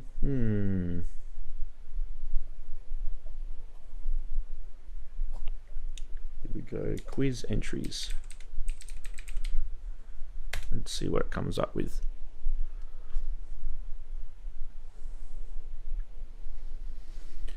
Steve Smith says, so nobody's actually put a guess in except for us mucking around. But it actually has, it actually kept a record of all that. It's actually pretty cool. It's well done, little Python scripts working well. Fantastic. Yeah, good test. All right. Well, why don't we, Steve, you're getting pretty tired probably by now. So what I might do is roll I'm this. fine. That's all good. That's all Roll good. this. I don't get, Roll this segment. I don't Eh? get to stay up late often. We'll see how we go. All right. Here we go.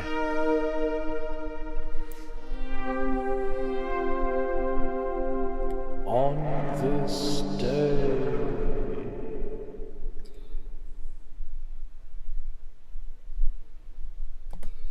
On this day, 21st of March, 1839, the birth of Modest Mussorgsky. He was a key figure in Russian nationalistic music, and his work, Pictures of an Exhibition, was covered by Emerson, Lake and Palmer. So that's probably the earliest entry we've got for today, and the only one of the few classical ones. 1943, 21st of March, birth of Vivian Stanshall, and he was a surrealist songwriter and performer. He became influential in British art, rock and comedy music circles. He performed with Neil Innes and the Bonzo Two-Day Dog Band, and you also know his voice as the master of ceremonies on Mike Oldfield's Tubular Bells. And he appeared briefly in Magical Mystery Tour, and then also as a musician on Do Not Adjust Your Set with Eric Idle, Terry Jones, Michael Palin from Monty Python. So 1943, Viv Stanshall. 1944, David Lindley was born. You might remember Jackson Browne's album Running on Empty. There was a guitarist, slide guitarist and vocalist, David Lindley. He sang the falsetto chorus in Stay, if you remember that, with the Loadout as a single. 21st of March, 1961, the Beatles got a promotion. They got to play their first early evening performance at Liverpool's Cavern Club. Their residency helped them establish their presence. Until this point, they'd only played lunchtimes. So there you go. 21st of March 1977, in Australia, the release of AC/DC's Let There Be Rock. It was internationally released some months afterwards. 21st of March 1983, Pink Floyd released The Final Cuts, and it was the last appearance of Roger Waters for a while. Shifted towards more politically driven themes. And in 1991, on the 21st of March, Leo Fender died, aged 81. And of course, he was behind the development of the electric guitar, the Stratocaster, the Telecaster, amongst others, as well as amplifiers, which some of us may well still use. Also, happy birthday today to Roger Hodgson, born 21st of March 1950. Ooh. 76th birthday, sang with Supertramp and penned quite a few hits, including Logical Song. And that It's a Piano's been thrashed, I'd say, by now. Prince's album 3121 was released on March 21st, 2006. This album marked a bit of a comeback for Prince, debuting at number 1 on the Billboard 200 chart. And Madonna's Like a Prayer was released on the 21st of March 1989. And that featured the keyboards of Pat Leonard, who was quite a brilliant keyboard player. Wasn't he? Other near misses in late March. Yesterday was drummer Carl Palmer's birthday. He was a significant third of Emerson, Lake and Palmer. Andrew Lloyd Webber celebrates a birthday tomorrow, March 22nd. He was an early pioneer of synthesizer and musical theatre. So he bought a Prophet 5, used the presets on Cats, bought the emulator samples for Starlight Express, but he did not use the Roland Phantom in Phantom of the Opera. That was something else. Disappointing, eh?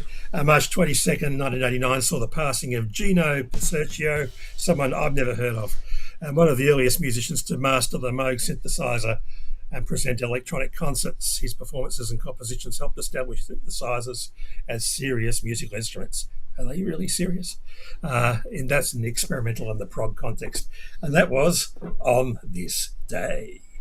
Oh, fantastic. Well done, Steve. Nice. Wow, Ian's going to come back and he's going to be shaking in his boots, mate. He really is. Hey? Well, yeah, they're quite interesting when you look back and you think of some of those people and all that one day. Yeah. Yeah.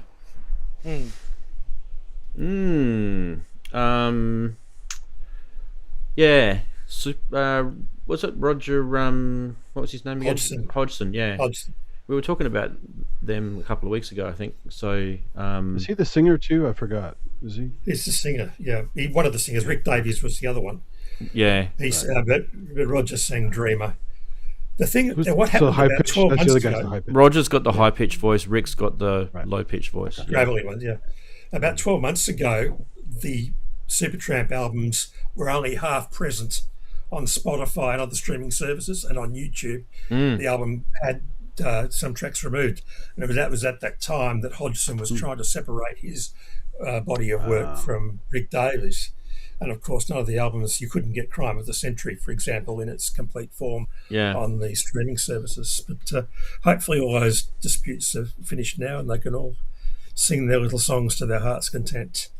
No, they all make money no matter what. What do they care? So I mean, there's been long running feuds between those two, which is why you haven't heard anything from Supertramp for a long time.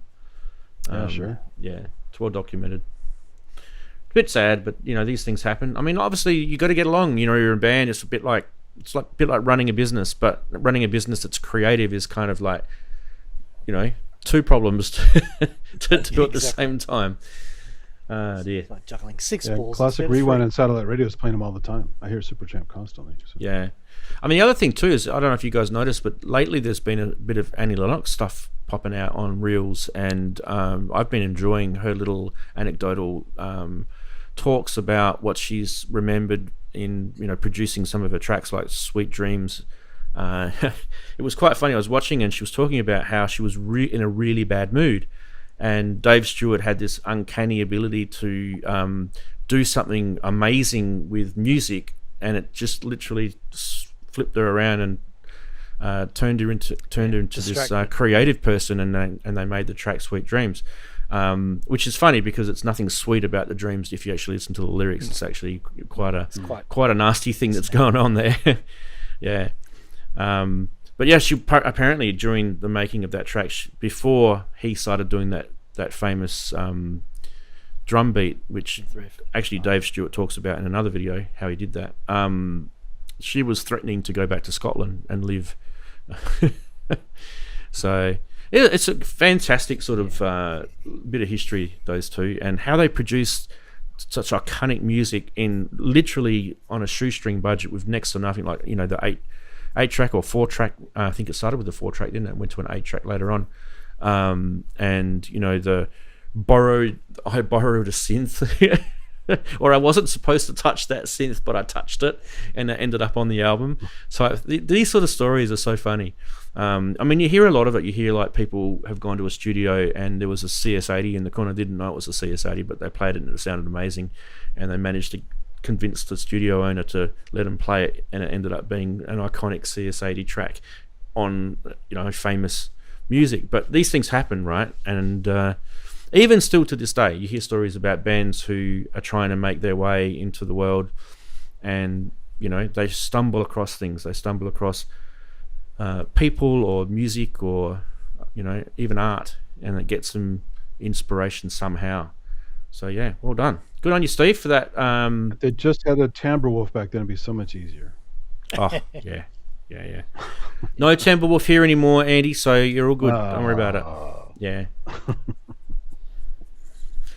Right. Well, we are going to. I think we're going to do the third clue for the quiz. I think it's a good time we'll do that. So let's go back to the Quiz Central. Here's this quiz. We'll call this Quiz Central, boys and girls. We're going to do a third clue. We'll pop the third clue down there. We are going to have another image come up, and here it is, low, high, and it's a switch. Oh, no. Wow. So, Exclamation mark Synth Quiz space and your guess, and it will log it with the synth bot. There you go. Look, SynthAddict's got the core gadget in there. See that? Look at that. 'Cause those names are matching gadget stuff, so that's why I didn't know it was a hardware one until I saw the switch. Daren's put the TB303 in there. There we go. What else we got? And they have engraved letters like that. That's bizarre. And we've got the funny guesses now. So we'll go back to us. So yeah. I will get rid of that. If you want, I can keep. I don't know. It's probably going to like block people off if I put the Synth Quiz ticker down the bottom. I can shrink it a little bit. That's all right. So Wagoo has put the. It'll say this in a sec. Hopefully, if it works properly.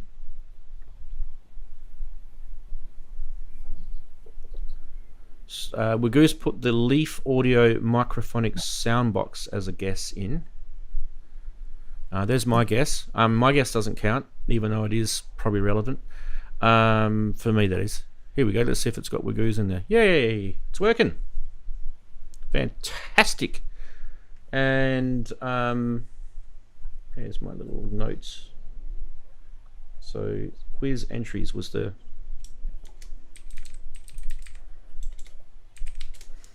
And I can spam that into chat, and then you guys can see the quiz entries in chat. There we go. All right, let's give that a little bit longer, and we can find out. Oh, that's actually done a good job there. So the reason it does it from the most recent guess to the least recent guess, and I think it does the top 5 most recent guesses. That's a good job. There we go. Chris has got his in. Let's see if it's popped Chris's up. No, it's still cycling through them. It will cycle through them. Anyway, that's pretty cool. What have we got left to do? We have got this segment. I promised you I'd do this segment this week.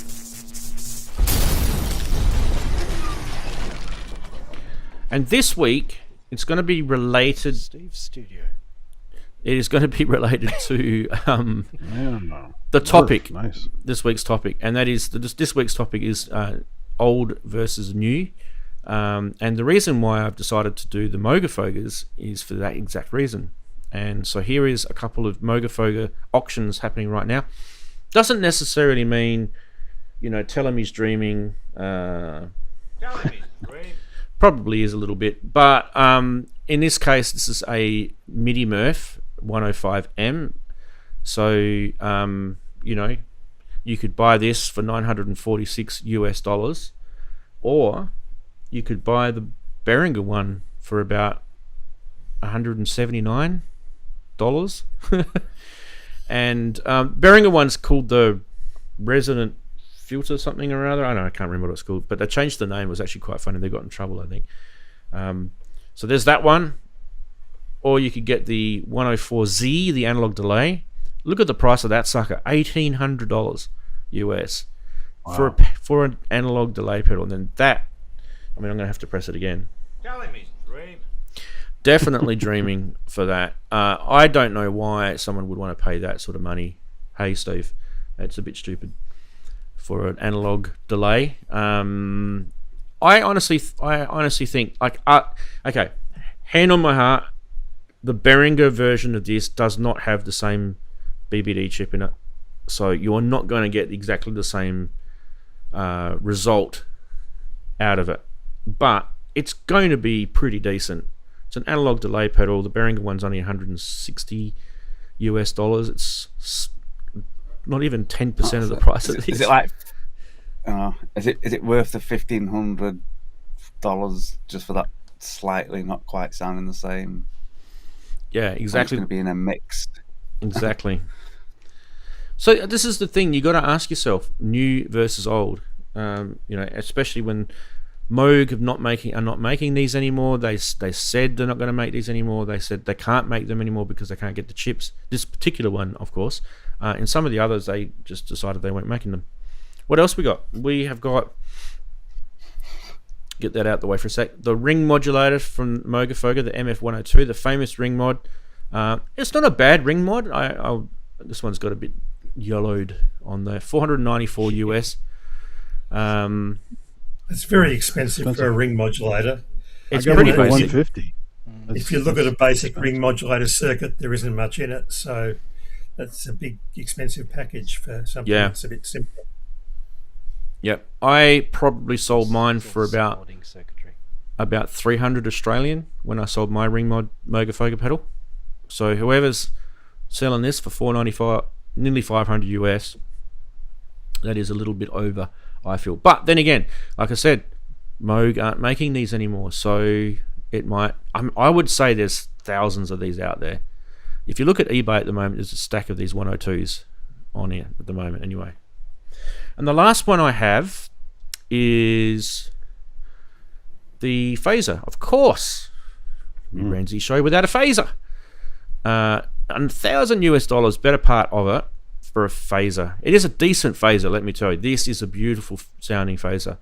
Now, I have heard that the Behringer have actually done a really good job on their version of this. So it's a 12-stage phaser. Behringer have always done good jobs of phasers. Even, if you go to the cheap-ass Behringer vintage phaser pedal from been around for yonks, that's actually a really decent phaser pedal. I But honestly, the Juno chorus wasn't very good. So but we won't go into that. But that's a BBD issue, Andy. Yeah. In this case, it's not a BBD issue, is it? So, it is pretty good. Like the 12 stages on this actually sounds very, very nice, and I think you can switch it to 6 stages. I think there's a switch on there, so you can have 12 or 6. Probably the closest sounding phaser that you can get to a ARP Quadra, but it's still not the same thing as an ARP Quadra's phaser. But it is very close sounding. So if you wanted to, play some, I don't know, some Selena strings into it, it would actually sound pretty nice. You'd get that sort of ARP Quadra sound out of it. But then again, like I said, new versus old, Behringer versus this. What do you want to do? Let us know in chat. We're going to start Saturday's Sonority, guys, and I want you guys to talk about this. The new versus old versus new. What do you guys think? Would you buy a Behringer phaser pedal versus... That's the only Murph I can afford right now, is the plug-in. Yeah.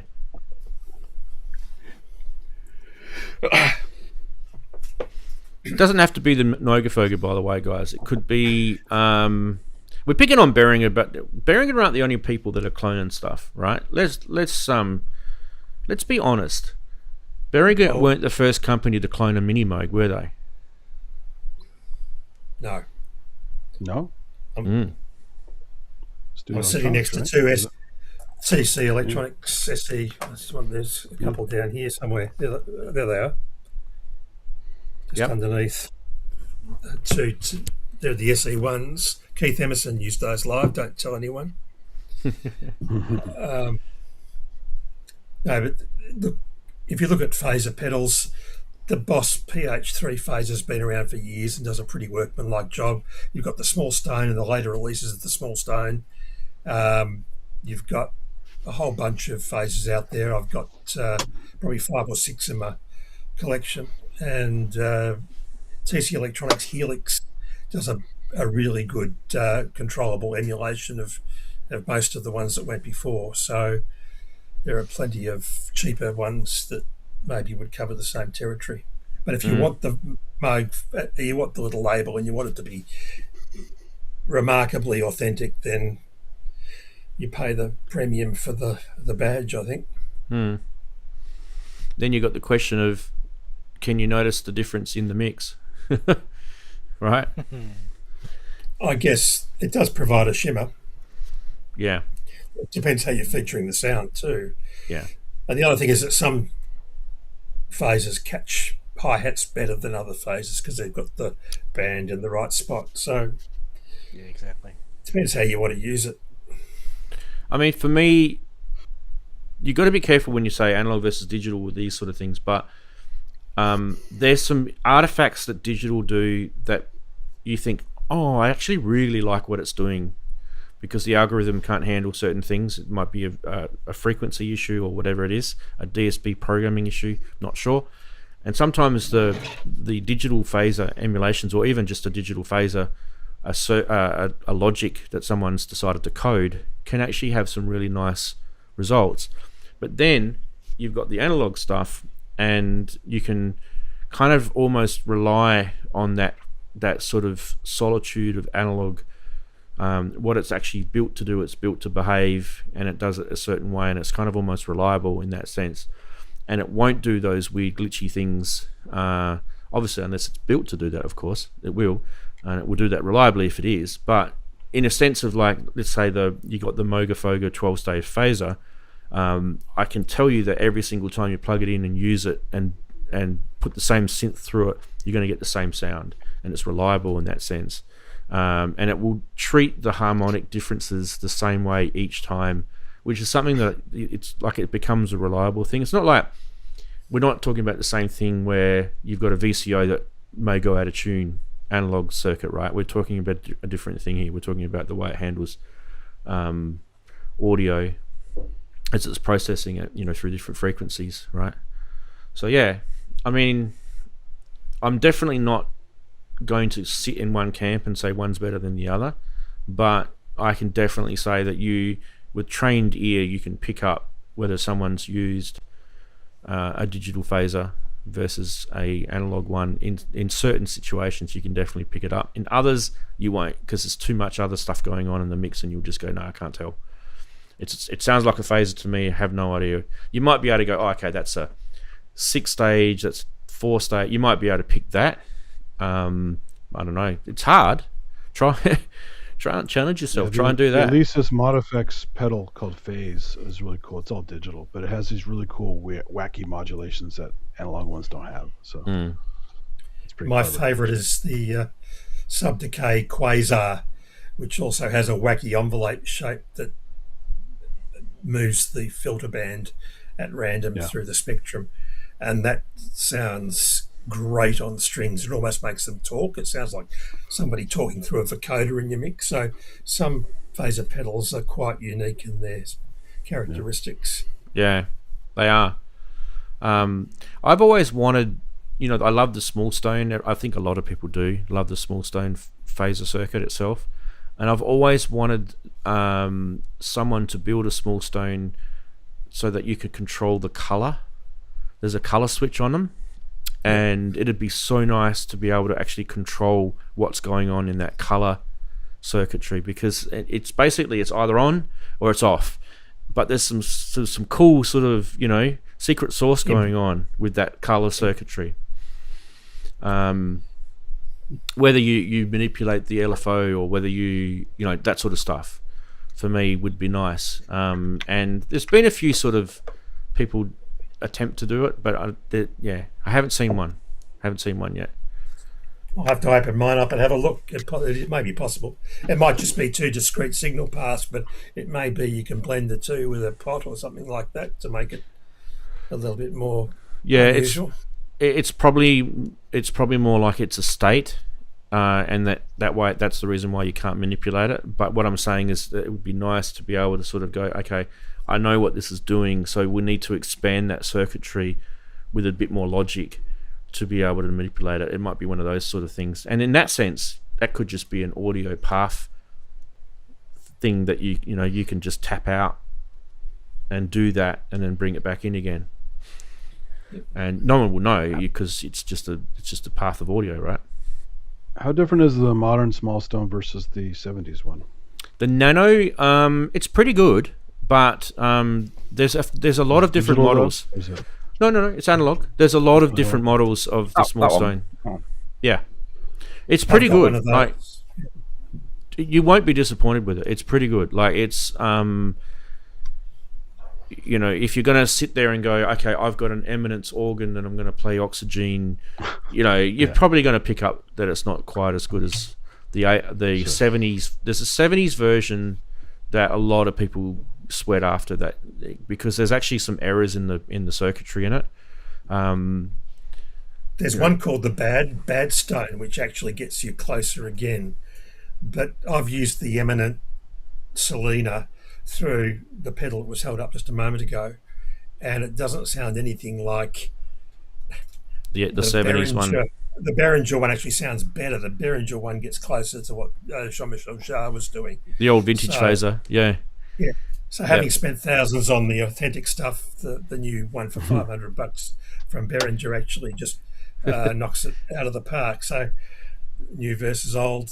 New versus old. New one's worth trying. Yep. I can't remember. There's a product I've got here that actually does a better job than Smallstone Nano. I can't remember what I've got. I have to think about it now. I remember buying it thinking, well, it's a eurorack module, by the way. I'll have to go back to it and have a look. Anyway, we're getting bogged down with phases, and that's just my fault. I love my phases, but yeah, it could be anything. Like, for example, you guys know last year I bought the Behringer Selena string ensemble, and I have to say they did a very good job of that. They did an extremely good job. Other than actually getting a Selena and sitting it next to it, which I don't think is really going to be fruitful at all. I think, in the mix, you're going to do a good job. Well, I've got both, and I can tell you for a fact that the Behringer is extraordinary. Yeah. And that's comparing the 1975, and it's the eminent Selena, so it's the original circuitry through the small stone. It doesn't sound quite as good to my ear as the Selena. They're very close, but of course the Selena was modelled on a different one to the one I've got, I suspect, so I don't know. Yeah, well, actually, you can actually, with the Behringer one, you can actually patch something audio into that phaser on that and use it. You don't actually have to use the string sound through it, which is pretty cool. Nice little extra sort of bonus, I think, on that. So it kind of makes it a little bit more just than a one-trick pony string machine. It kind of makes it sort of dual purpose, if you want. Pretty cheap for a dual purpose. The Boss SE50 has a nice phaser in the multi-effects section, and it also has the step phaser function, so you can add stepping to it. Yeah. I think Korg make a good digital phaser. I forget what, an Electribe or something, one of Korg's digital circuits that they've designed over the years, and it actually sounds really, really cool. Probably Electribe. Electribe has great effects on it. Yeah. Especially the EMX. But yeah, so I was sort of mentioning the Selena before, the string Selena, and you guys have heard me play it on the stream before as well. So it, with some of the Behringer clones that are out there, I think they've kicked some goals with some of them. Like, I feel like the Model D is very good from Behringer. I feel like the what was the other thing? The Chris, the thing that we both have, the Pro 800. Pro 800? Yeah. I think that's extremely good as well. I mean, mind you, I'm simplifying this a bit, but I mean, really, it's just a bunch of Curtis chips, and arranged in a particular way, yeah. So new versus old, I would actually rather have the Behringer Pro 800 than the Pro 600 from Sequential, because I think that's just full of crappy, bad envelopes, crappy sort of, older technology. Servicing gets expensive. Yeah. But where would you actually prefer the old versus the new? Is there any examples of that? I think there is. I mean, the old Mini Moog sounds better than the reissue, right? Every Mini Moog's different. About that one. Oh, yeah, we'll talk to Kent. Talk to Kent about that. Yeah. Having used the 2016 and the 2022, I'm using the 2022 reissue and the 2016 reissue. they're both slightly different in terms of the way they handle velocity information on the way in. But that's a MIDI feature, really. But they are pretty much identical. The two I have are almost voice for voice identical. So I think the quality control with those reissues is pretty good. Yes, it sounds different on the older Moogs because capacitors, because old circuitry, because corrosion, they change over time. Whether you like that or not, it's subjective, but the two later ones. And then the other thing is that the SE ones are indistinguishable, but they're a bit nicer because they've got the 4-stage envelopes laid out. And so sometimes the newer is preferable, sometimes the old's preferable, depending on what you want. Yep. I like the feel of the Pratt Reed keyboards on some of the older synths. I think I like the earlier Arp Odyssey over the later one that Korg reissued. Now, I'm while you guys are talking, keep going. I am going to be answering Bicky's question that he just put in chat, because I think, if I remember rightly, if this is on my website, yeah, it's here. Beautiful, cool. All right. So, Bicky asked, "What about instructions for Behringer's Pro?" I think he meant Pro 800 keypad. I'm pretty sure he meant there. I couldn't find it anywhere. Well, in the Ranzee.com website, Henrik and I, JX3D that is, I did this article and he did a little contribution for this article, which is actually probably the biggest part, and that is that he wrote the JX3D simple guide to the Pro 800. So go check that out. It's on the Ranzee.com. Go to the search box and just type in Pro-800 and you'll find it. And it's in there. And actually, there's a bit of other stuff on here too. We talk about how you can actually, firmware update it. Firmware. Yeah, just a pretty cool article. We spent a little bit of time with it. I think Chris, you might have been involved in some of this as well at the time. Little bit, just a little bit. Yeah. So we talked about some of the differences and the features and all that sort of stuff. So that's always good.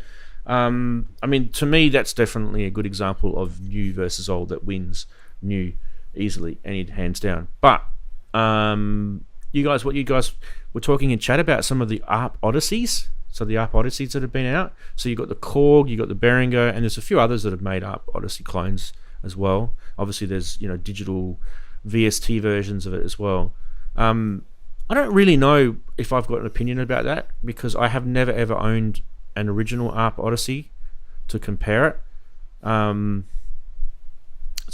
also to play one, I've got the Korg one, and it's got the mini keys, or the 80% keys, or what do you want to call them? Slim keys. Yeah, so it's a different playing, The build quality on the Korg is better than the Behringer. I tried the Behringer in the store, and I tried a real Odyssey before, and the Behringer one felt not as well built. Yeah, but you got the full-size keys on the Behringer, so...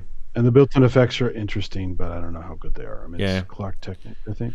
So I don't know. Like for mine, I mean, because I've got the Behringer 2600. I know it's not. We're not talking about ARP Odysseys, but they come from a similar ilk. So the ARP Odyssey and the 2600 are kind of a similar sort of stage in ARP's development history, right? I found the Behringer 2600 wasn't able to get some of those metallic oscillator sounds that I've loved to have got. And I know that original ARPs can do it easily.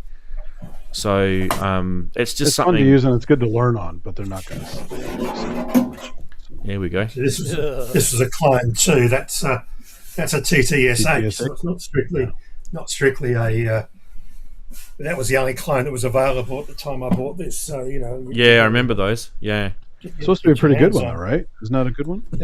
They're good. They sound okay. I mean, the guy behind that was really big on Steve. He was really big on like for like, so circuit for circuit. Mm-hmm. So it did get a lot of good raps at the time. And the old Time Warp 2600 app was really, really good. Even Dina was talking about it because she likes it. And walking around. Okay, cool. The guy was at the name walking out of their booth this year. Yeah. I missed him. I said, "Oh, that's the guy." I didn't know what he looked like. I just know what he made. But I've got an original Odyssey, and that for me was just a breakthrough, because having not had a synth that made the unusual noises like the ring modulation and the noise and the envelopes and the wah wah wah and all of that stuff, it was highly flexible. and duophonic, which is cool too. You could do French horn on it. You could do tubular bells on it with the ring modulator, kind of, if you could shit it in right.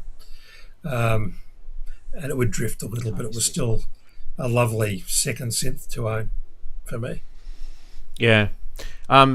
Steve, Babs was pretty impressed that you just pulled that 2600 clone out of your pocket at a moment's notice. She was, she's in chat now thinking, what the... He's an Aussie. He's always prepared. Yeah. He has his cargo pants on, big pockets on the cargo pants. Yes, so I wear the budgie smugglers on the outside and the cape. You can conceal a lot with that, Babs, if you try. It's like waders. You get your waders on. Always a good look. Yeah, we hide 2600s and our budgie smugglers. That's the way you do it round here, isn't it, eh? That's the way. Yeah, mate. Is that a 2600 in your budgie smuggler, or are you just pleased to see me? I think that's the line right there. Oh, you dropped a few patch cords. Yeah. What have we got? Anyway, there's nothing else impressive here. That's the only thing I could lay my hands on in a few moments. But yeah, they're good things. They are, yeah. So, also the new for old or old for new is a kind of a personal thing too. So, you know, it could be a nostalgic or a romantic reason, nostalgic reasons, right? Why you might go, no, I definitely want to have the old. I want the original. It must be mine. I don't care about what everyone says. It's going to come home to me, and I'm going to love it and cherish it, and it's going to sit on the pedestal in the corner, and it'll be a shrine of amazingment. That could be you, right? You might be wanting to get that Timberwolf and do that with that. You know, go for it. You can also. Everyone complains. Oh, go ahead. No, I was going to say, I went and I imported an Eminent Selena from Holland, and it came all the way here, and I got it out of the box and I turned it on, and 5 minutes later, nothing. Oh, great. So you buy 40-year-old technology, you can get caught with a problem. So that went off for service, but I had a deadline on a track that needed a Selena, and I ordered 2 Behringer Selenas from different suppliers and got that in, and I was delighted with it. And then, the old Behringer is still fun to play for its sponginess and its form factor, but the new one on audio just worked fantastically. And along the same lines, digital stuff. Everyone complains about analog stuff always breaking down and being expensive. I have several digital synths that are kind of screwed right now, and I can't afford to fix them. And I'd be happy to have a proper clone of them, but they don't have them yet. I mean, I guess the Mod Wave is the closest to the TW8000, but So sometimes it's nice to have the digital versions, VSTs or whatever, as long as they're pretty accurate. And the great thing, as Kent is always talking about, how part shortages and parts are basically impossible to get anymore. The VSTs will save the synths in the future in VMs. They'll basically be future-proof. As long as you have a computer that will play it, you will have the synths. Yeah, well, although software gets obsoleted too, doesn't it? You try not with the VM. Software. I mean, as long as the computer can play the VM, you're good. So, if you can get some software for a Varios, for example, from Roland, subtract it out. So, if you can shroud that VM, like you can have VSTs in a pristine virtual machine, it'll keep running forever. Well, it's already abstracted. You just have to make sure the OS can play that VM format. Whatever that is. Yeah. So. But what those guys were doing, the usual suspects, I think they're called. They were doing the cloning, or not cloning really. It's more actually emulation the chip, of the Motorola's, and now they're doing the Roland stuff.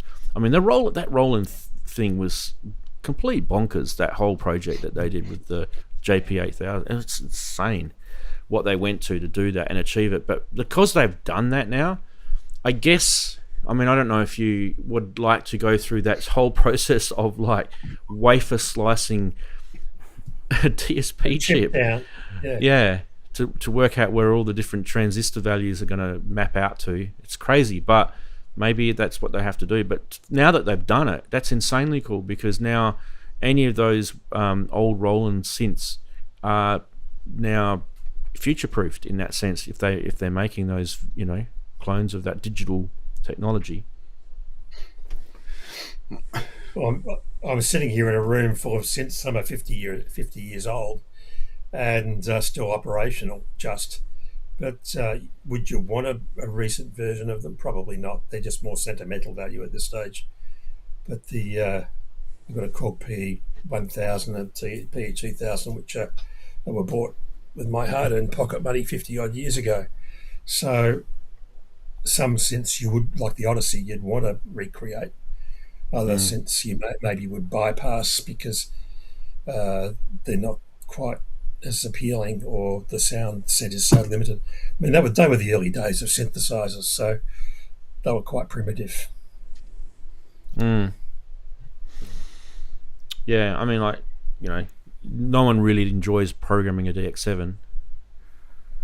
You know, I don't remember many people that would actually like sit there with the membrane buttons and programming a DX7 the old-fashioned way. I'm not talking about sending it sysx, guys. I'm talking about programming it the old-fashioned way. Yeah. Dial up your operator ratios and envelopes and do that with about 150 parameters. Yeah, parameter 23. Okay, parameter 23. Oh, what was I trying to do again? Let's go back again. I do remember. I can't remember. I'm pretty sure it was my uncle's DX7. I do remember going through one day programming something custom, and I got to a certain point, and something went wrong. I pressed something wrong on the button membrane thing, and it took me out of the menu that I was in, and I lost everything that I just did. And I probably spent 45 minutes doing what I was doing. And I remember getting really pissed off with it. And those sort of things were quite common back in the day, because user interfaces, because there was so new, the digital sort of technology was so new in those days. You know, they didn't really have a lot of digital logic. What's the word? Well, I mean, user interface. The user interface didn't give you any intuitive feel for the instrument. That was the problem. Customer. Yeah, they didn't have the knowledge that we have these days. You know, customer experience. Yeah. Department. Yes. Yeah, well, they didn't have the internet either, did they? So they didn't get instant sort of feedback from people like we do these days. They had 10 beta testers. Yeah. Well, yeah. Even computers. I had one programming class in college just to fill a requirement, and we were using terminals. And I'm sitting there, and I got all my stuff all there, and the only way to save it was to print it. You couldn't save it to the mainframe. And I remember I hit the wrong button. It cleared the screen and it was gone. There's no undo. So I had to start all over again and do that. So even on a computer, it's not always going to be guaranteed to do what you want it to do. Well, I've still got mobile phone apps that do that to me. You got a page full of settings, and they put the the scroll button really close to the cancel button. You click the scroll button, just have to start all over again. Well, imagine having an Echo CompuRhythm. Do you guys remember that thing? I remember CompuRhythm. I don't remember the Echo part. Well, computer rhythm. Machine? Sorry, I said it wrong. Computer rhythm. Automatic. It was the first programmable drum machine. Oh, okay. Apparently. Yes, with the turning wheel, circuit board. Well, didn't it have a punch card system or something? I thought didn't it have a punch card thing? Oh, that one. Yes, that one's nice. I'm trying to remember which one. Punch card in. Yeah, you didn't wear out the punch card. Wasn't there recently a Heimbach video on it? I'm pretty sure there was. Definitely on the programmable drum machine. But yeah, I'm thinking, like what Steve's saying, back in the day, those machines probably delivered something that you needed at the time, but whether you'd want to have it today is questionable. Yes, exactly. The whole advent of digital technology has changed what's possible. So where we used to schlep around a CP80 and have a hernia on the way up the stairs, now you can get a $400 Casio piano, which sounds more realistic. So we were trying to get an acoustic piano sound that was realistic, and they're now in a price range which is appealing. So the new stuff surpasses the old stuff for practicality. And it is practicality too, When you were buying poly synths back in 1976, you didn't have a lot of choices. No. You could Well, get look at the modular stuff. Yeah. Oh, go Yeah, ahead. well, that's Sorry, I all. thought you were done. So the Rocky Mountain Instruments 368 electric piano, or the electric piano that used by Wakeman and Tony Banks, was one option, but it was too expensive for me, and I had to go for a Korg P1000 because it had preset buttons on it too, and one of those was electric piano, and that was going to be enough because that's all you had the choice of. Roland had their EP10, EP20 a bit later on, but yeah, it was there was slim pickings back in the day. And then Yamaha had the CP70 and CP80, and then Helpman still, I think, brought out a standing upright piano that was electromechanical, and of course the Rhodes that went over there. Was a different approach to giving it, but they are also herniating. I was thinking of all the stuff I've moved into this room this week to wire up. All that metal. Well, the Rhodes is herniating. I've got a Korg BX3 in the corner that's herniating. The Nautilus weighs a fair bit too, just by the way. So, we've got these really heavy action, heavy frames synths. But the practicality is another angle. Like if you want a lightweight piano, you get a Korg X50, for example, which is so light you can lift it. It only weighs about £2, but has a great Triton sound set in it. So there were lots of options. We're sport for choice now. Well, I went through all that just recently with my son because he's doing grade 5 now in piano. So it's it's still quite sort of infant in that sense. But we went from we weren't sure how he was going to progress. So for a year or two we had just a little sort of Yamaha PSR synth, Rompler thing with all you can eat different piano sounds on it, and it was only a 60, so. We had that in his room, and then the piano teacher that he had said, "Look, we think he's starting to get better, and it would be really helpful if he could move over to proper action piano. So go and buy an acoustic piano, or if you can't, if you haven't got room for one, try and get one with the proper action, weighted or semi-weighted if you can't get weighted keys." And anyway, I ended up getting a Yamaha because it had the proper. I can't remember all the spec names of the names of the keys. I've got it written down somewhere. But it's like really heavy. This thing. It's a digital piano, so all the voicing and everything is all digital. But it's insanely well done, and the actual space that it takes up is kind of cool because it's a proper 88 key keyboard, and all the action and everything is beautiful. The only thing you don't get is that marriage between the acoustic strings that you get with a proper acoustic piano. But that will be his next step when he gets to probably grade 8, I reckon. That's probably when we'll get him an acoustic one, and we'll just move some furniture in the house and he can have it there. But he's gone from like probably grade 1 to grade 5 in about 18 months since we got him the digital piano. Yeah, because part of it's developing the musculature and the response and the strength and the agility and the dexterity and the independence. All those things come off a weighted keyboard action. So yeah, absolutely. You'll go ahead in leaps and bounds. Yeah, and he really, he said to me, "I know that we probably will get an acoustic soon, Dad, but I don't want you to get rid of the digital. He really likes it, and I think we bought it. It was secondhand, by the way. It was actually quite cheap, and I looked at the price that they originally made them for in Australia. It was like $3,000, and I thought, wow, these were sort of top end sort of product, because you're paying for all the electromechanical stuff that are in it. You're not really paying for the digital circuitry. There's hardly anything in there. It's because it's got the three pedal system, the proper 3 pedal systems. It's got the dampening control. All the keyboard and everything does what it's supposed to do. I know, Steve, I'm talking to you, know all about this, a lot more than I do, but this sort of stuff is important for him in his development. But even still, I feel like where he's at right now, I'm kind of thinking, whenever he sits at school and he does it on an acoustic, he has definitely a different reaction when he plays. And I can see him. I took a video of him not long ago, where he asked me to video.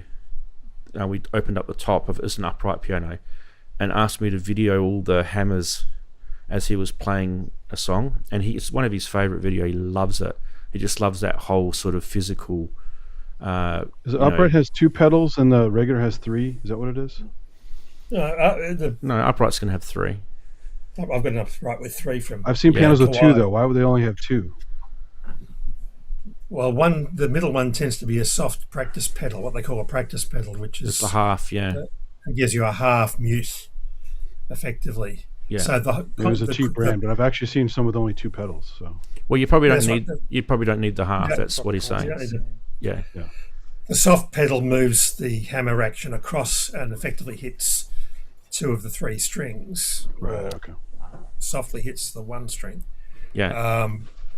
And then the sustain pedal obviously just lifts all of the dampers off so that the entire string frame resonates. And the practice pedal sort of gives you halfway in between that. But anyway, yeah. You don't need the practice pedal. When you're doing those stupid like AMEB courses and stuff, they deliberately put half pedal instructions in the scores. And they want to check to make sure that they're pressing the right pedal.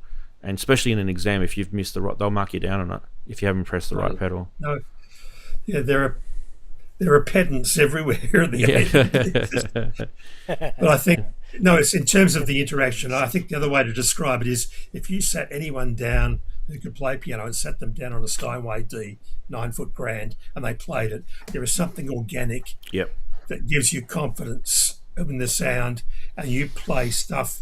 And it doesn't matter how badly you play it, the instrument will sound glorious, and that's a real awakening. It's like when you play when you've been used to playing a simple synth, and you start to play a flagship, and you go, "Wow!" It's that wow moment which inspires you to play and create. And do you want the old stuff? In a way, sometimes it's nice to have, but in terms of budget and maintainability, the new stuff is often ahead in terms of what it offers. Well, the great thing about old upright here, you get them on Free Cycle for free. So, well, they're free. They're free in the Facebook pages here. You can pick up a cheap or free acoustic piano, and there are a lot of places that won't even take them. Removalists are good sources. You say, "Find me a piano." I say, "I know one coming up. That's all right." Yep. And I'll get you a cheap one, because owners don't want to move into an old age home and take their piano with them. They can't do it, so they've got a piano to get rid of, and nobody will pay for them.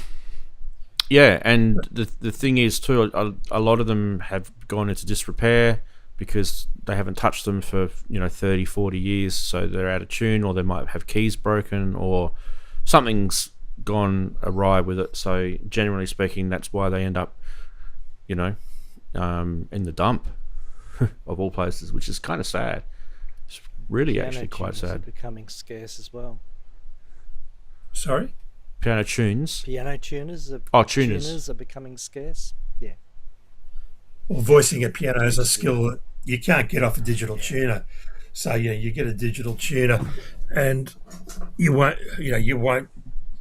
get what you'll get with the stretch tuning on a proper upper grand and voiced, so that the frequency's kind of halfway between the perfect ratio and the sound good ratio. It's a very and it takes ages to tune a piano to voice Yeah. it. Yeah. Because you got to Yeah, we you got to had go several- through everything. 88 times Had 4 or several years of 5 it being done passes. here. Yep. It's What, usually you want your piano sound like a over an hour. honky-tonk piano? It usually And takes then- a piano tuner about an hour to do an 88 key. That's And generally. then you've got a question of when you do it. You really should do it in spring or autumn because if you The do temperature. it in winter, you get a temperature problem and it changes the whole pitch of the thing over the course of the year. Yeah. So if you're fastidious about that sort of thing, then Yeah. do it. If you're not, then get a digital. And it can be worse. Like Australia is actually quite a bad place for pianos, depending on where you are in Australia. Because, like for example, where I live over here, we are pretty dry, but we also have quite hot weather for many months, and so you'll get definitely a tuning difference, even if you don't touch the tuning of your piano between winter and summer here. Like there's a definite difference, and that's purely because the wood itself is shrinking and contracting and expanding in with the heat over the different months. And if you get a piano tuner out here, the first thing he'll say to you is, if I tune this thing, it's most likely going to go out of tune in 2 months, but hang in there, probably in about 8 months time it'll come back. And you're like, what? Well, another big factor is humidity. If you listen to the Beatles pianos or the ballad piano that John Lennon used, it wasn't a great piano, but the humidity in combination with the mechanics gave it that specific sound, and you can't get that in Australia. Yeah. Well, I mean, you guys have probably got more of a cooler, more damper climate in Melbourne than what we would over here. I mean, I used to live in Adelaide when I was a kid, and I used to live up in the hills, which was cold. So we definitely had not so many issues with the tuning of our piano when I was a kid, which was good because, other than the really hot, couple of weeks in summer you'd get in Adelaide, it wasn't too bad. It was quite mild. And also it wasn't humid, like you said, Steve. So it was probably a good place to have a piano in the Adelaide Hills, actually. It was a lot more stable than it is over here, and probably where you are, because you get the humidity in Melbourne. It's kind of like 4 seasons in one day. Sometimes you're in your That's city. why they wrote the song about Yeah. They wrote the song about 4 seasons in one day about Melbourne weather. Yeah. Yeah. Yeah. I mean, Also, speaking of old versus new, the elephant in the room, everyone still chooses to use modular. And it's one of the original ways you could only do synthesis, right? So it's kind of funny. You can make your own oscillator. You could solder up your own oscillators. Yeah. I mean, Yeah? I don't have a problem with that. You're not going to get an argument No, from I'm me. not complaining at all, but I'm just saying that's one example of keeping the old methods alive, even though the modules are new and have all new features and digital and stuff. It's still very time-consuming, old-timey, telephone operator patching stuff. So it's kind of funny how that's hung around.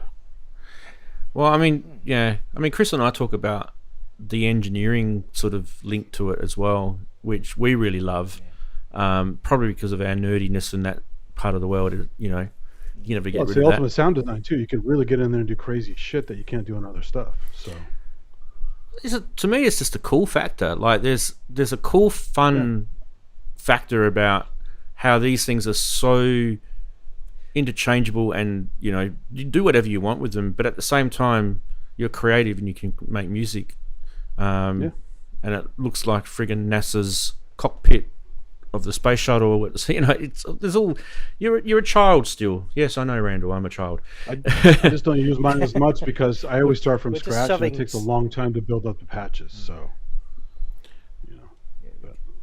We're just kids who love shoving round pegs in square holes. Yeah. I've never had that problem, Andy. With it's not a I've problem. never It's ever. just how it works. I'm trying to do different things every time I use it. No, it no. does take What I long. mean is, like, I've never sat there and thought, "Oh, I'm time poor. I need to get this done quickly." Okay, Eurorack's crap. Well, because for it's like going to take me hardware too jam, long. I don't have that much time, so I rarely use it for hardware jams because Right. Okay. Yeah. But if I just have endless time I'll get back to it. That's fine. But like for the EMOM stuff, like in San Francisco, I have to put it in a mobile case. I have a time constraint before the next event, and I have to really just get something nailed, which is why I haven't done one for a while. It takes time. So. Yeah. I don't know. I kind of generally, as a person, if it doesn't fit with what I want to do, so if someone's putting a constraint on something and it doesn't fit with the way I operate, I'll just say, well, I'm not interested in doing it. Yeah. Well, yeah, that's why I mix. same. It's a mixed bag. Sometimes I have time to do it. Sometimes I don't. But when I do, it's a lot of fun. And people go, "Ooh, modular," because not everyone brings modular to the shows. Yeah. So it's kind of fun. It's a wow factor. I mean, I can tell you from experience doing many live streams where I've sat with literally no idea what I'm doing here, and I've done patches, and it's taken well over an hour before I actually start getting something decent coming out of it. Exactly. Yeah. And that's normal. That's part of the fun. Yeah. That's part of the fun. So, I mean, it would be painful to watch, I feel, but Could be. Yeah. Well, speaking of that, the guy from Smashing Pumpkins, right? The main singer, Yep. songwriter. So he had a Matson mini modular, custom built by Matson, called Ichabod. It's this giant. Matson mini modulars, these little square things, right? yeah. And he had a massive, huge tower of it in his coffee house he owned for a while in Seattle. And there's a video on YouTube to this day. I think it's like an 8-hour stream of him just constantly going up to it, screwing around and pissing off all the patrons. It's just annoying people with his adventure. What's wrong with that? I think it's fantastic. Yeah. I mean, it's fun, but not everyone's into that. They just want to get fucking coffee, right? So it's this guy just, cable masturbation in front of everybody. He's not even making anything really good. So I would love it if Martin from Depeche Mode did live streams of his setup. I think that'd be friggin' but awesome. he's also that's his ilk, right? I mean, this guy Smashing Pumpkins is a guitar player, right? He's not a synth guy, true. So, But look, I know. Look, I'll tell you this now. Maybe guitar players don't like admitting. I'm not sure, but a lot of guitar players that I know are all over synthesizers, and they're definitely all over Eurorack. And there's a reason for it, because if you actually look at the patch chords, and, electric guitars are really like a close, cousin of the synthesizer when you think about it. Totally. They're very close. It's just the actual, the method that's why I of do playing the show is with Eddie, different. the 6 oscillators, 6 oscillators, right? Yeah, exactly. 6 oscillators, 6 monophonic synthesizers. Yep. Yeah. And the way they nerd out on Multiple guitar modes. pedals and different types of guitars, Les Pauls, friggin' Stratocaster, Telecaster, all the different humbucker pickup, all the way they nerd out on all the idiosyncrasies of the guitar itself. It's no different to us in the way we nerd out on synthesizers. So I feel they are very closely related, and it doesn't surprise me at all that they get all over synths.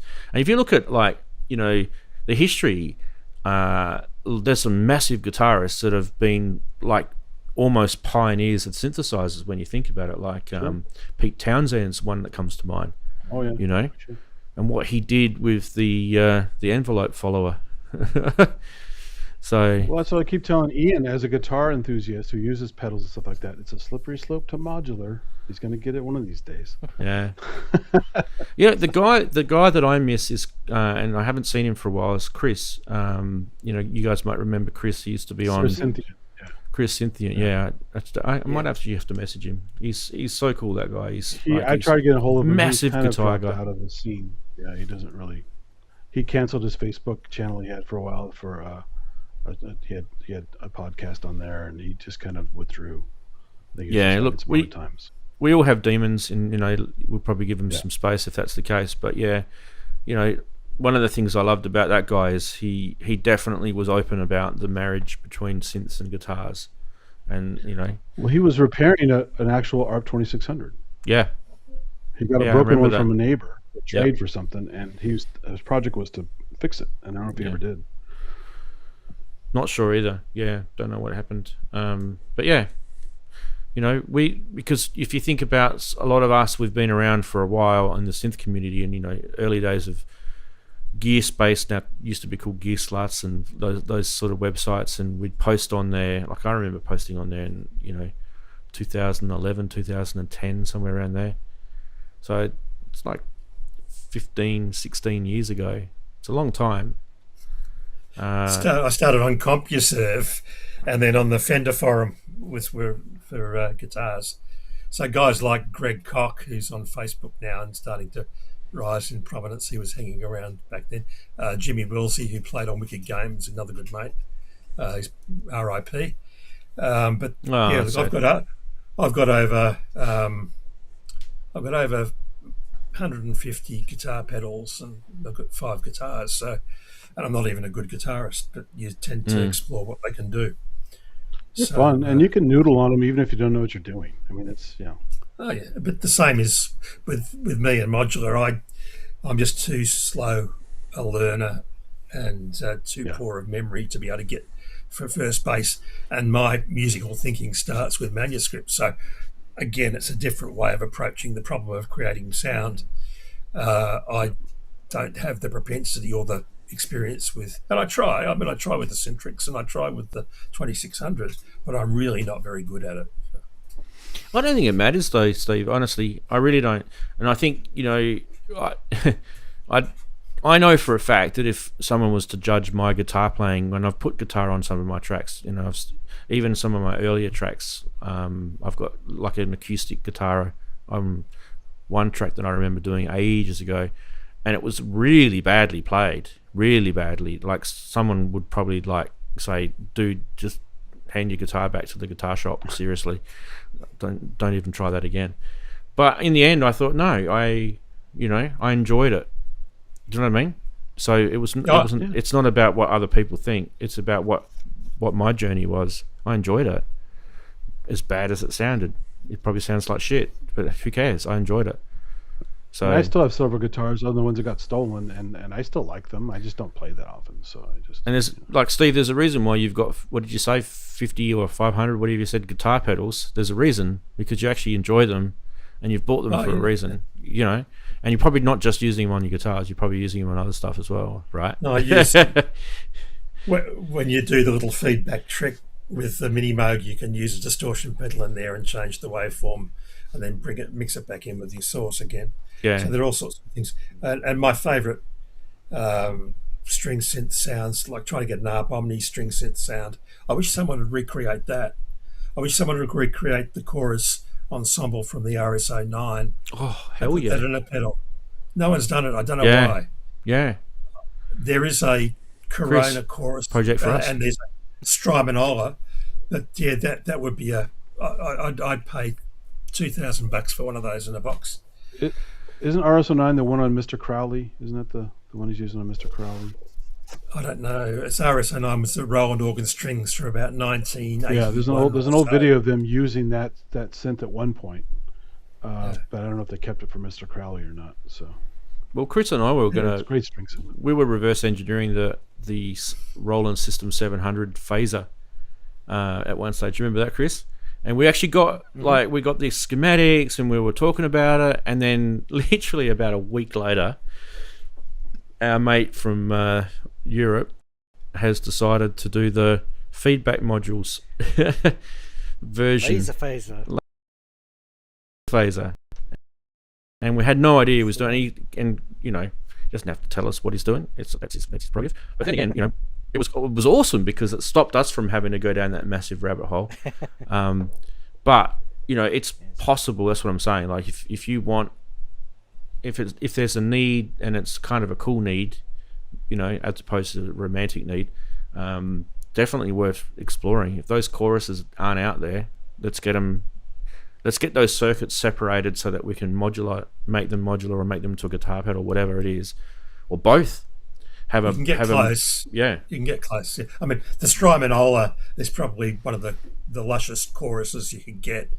And if you combine a Strymon with a Dimension C TW pedal, and then put a phaser in with it, you're kind of in Omni territory for the string sound and the chorus on that. So there are ways to simulate that stuff, and then put a space echo on it for fun. Look, half the value is trying combinations of 3 or 4 pedals and seeing what sort of noise you come up with. And sometimes it's really good if you've got a target in mind and you're honing in on a specific sound that you can get there. But it's all horses for courses. I know Brett Kingman runs a YouTube channel. He's an Australian guy, plays guitar for James Rain. Oh, yeah. And Brett's an old buddy of mine, and I've given him several vintage distortion pedals that he had when he was a kid in the 70s.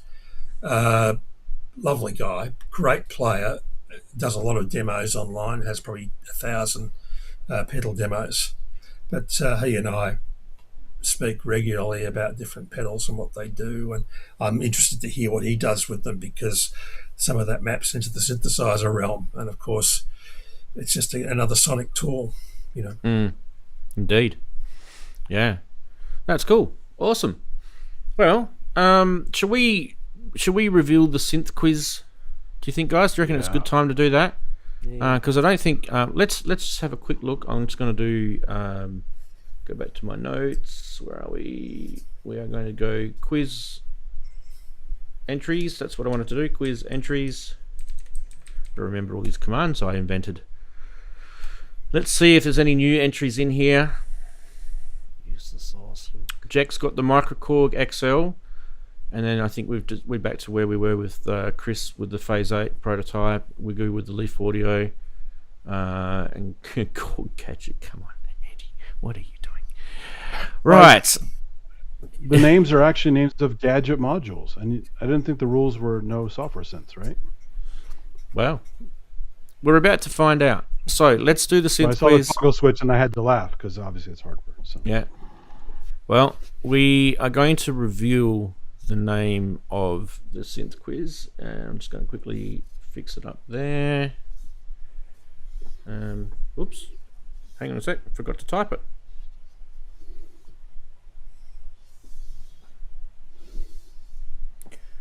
Let me type.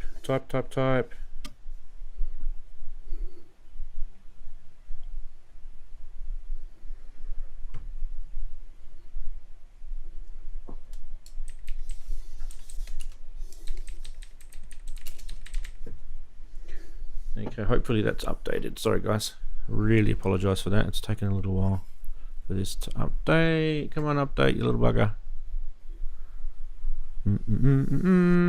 Alright, so the first thing I need to do is I need to close the quiz according to my notes. Stop quiz. So no more entries will be accepted into the quiz. And it should tell us it's stopped. There we go, pencils down, it says. I don't know why it hasn't updated yet. Oh, it's updated now. Okay, cool. Alright, and the answer to the synth quiz this week is...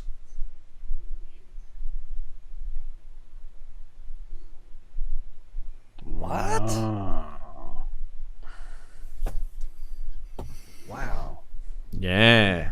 Didn't that get everyone? Didn't know I had an old toggle switch on that thing. So, guess who the quiz master is, guys? Yeah, it's a photo of one of mine. Yeah, sorry. The Mellotron Mini 4000D is just a wonderful little device. Nice.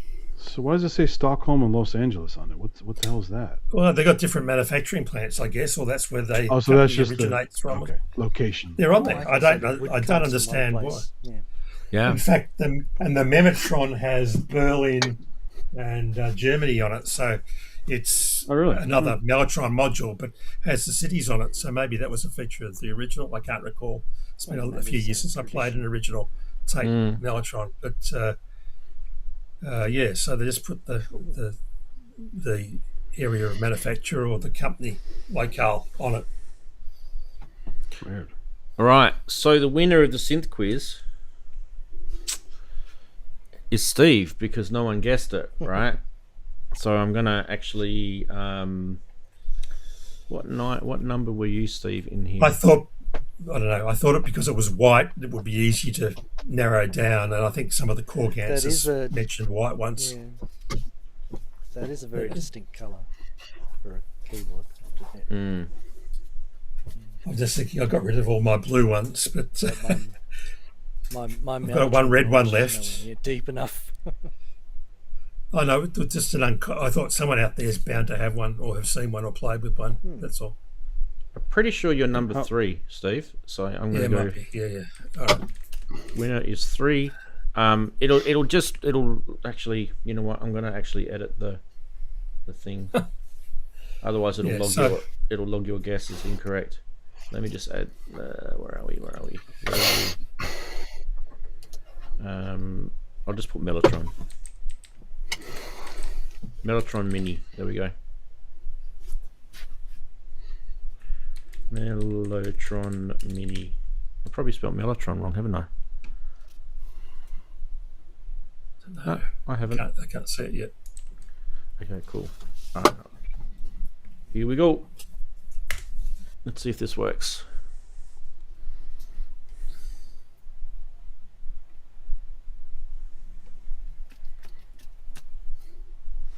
Correct. No, it's put Wagyu in. What the hell? How's it put Wagyu in? He's hacked. Wagyu wins again. There you go. Wagyu. How does hacked Wagyu it. win You it? weren't looking. What the hell? Does it start counting from someone- 0 or 1? That's his code. 2. Oh, okay. I get it. It's the opposite way around. It's counting backwards from the most recent. Got it. So 1, 2, 3 is Wagyu. 4 is SynthAddict. 5 is Daren. Steve is actually 6. Okay, I get it now. I'm too young for 6. Yeah. Let's see if I can. Let's see if I can do it again. Let's see if my script is actually good He's enough. number 6, like the prisoner. Let's see if I can do this. Hey, there we go. Okay, cool. Right. All right. Now what I've got to do is fix up my little spreadsheet that it's keeping me with. Open file location, and I've got a leaderboard happening.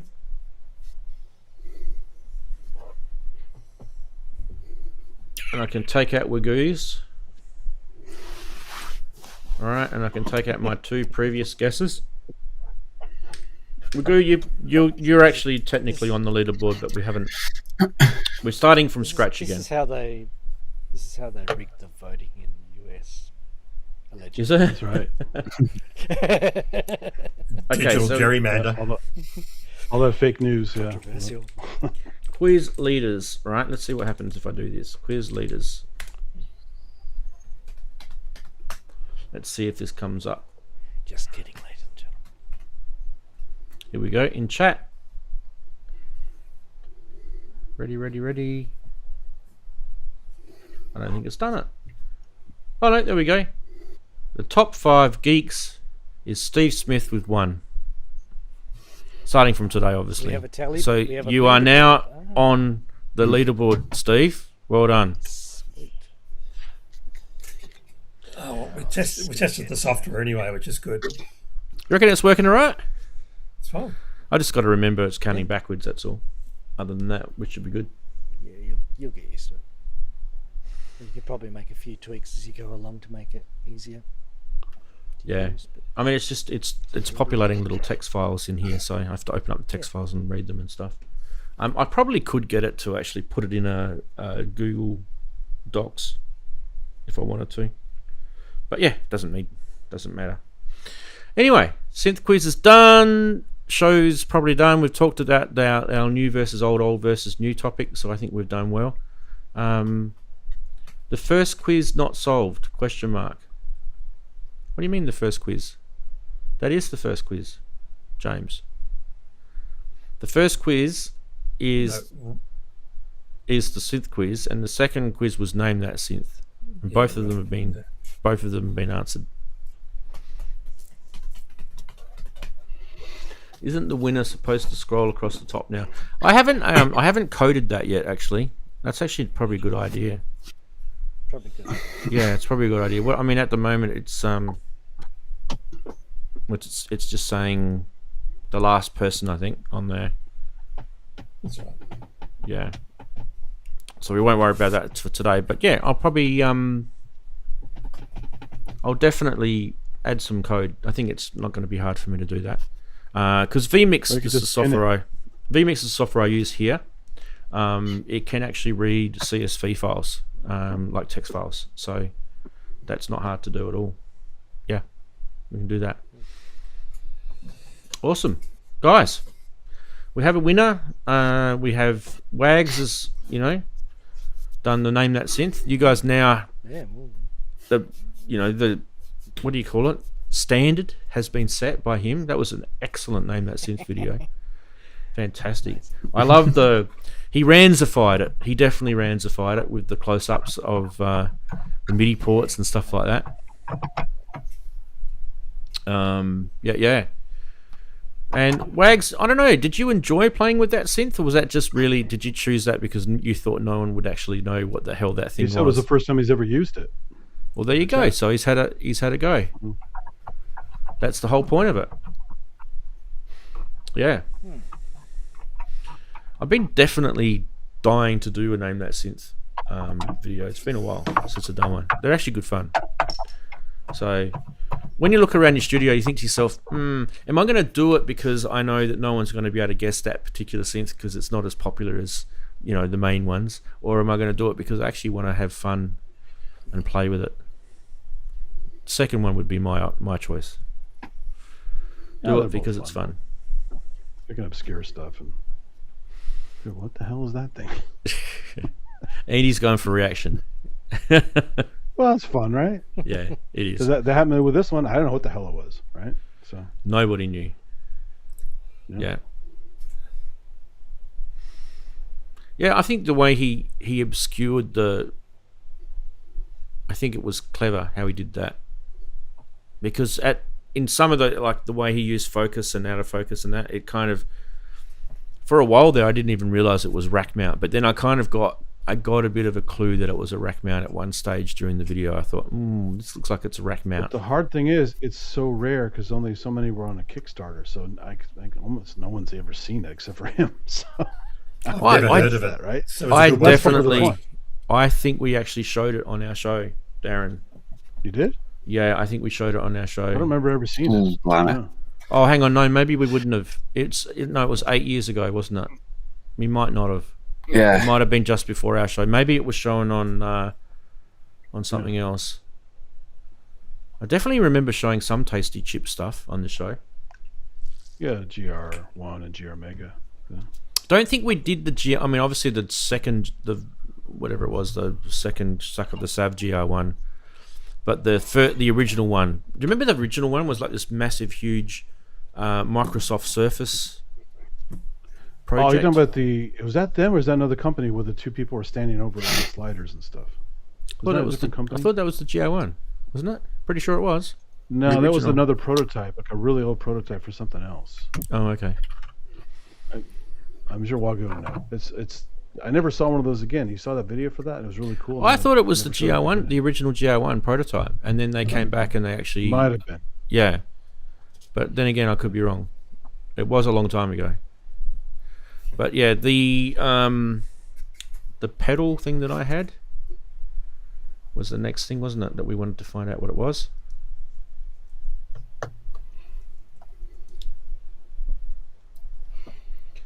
It was. Okie dokie, you guys. I'm gonna have to pop off.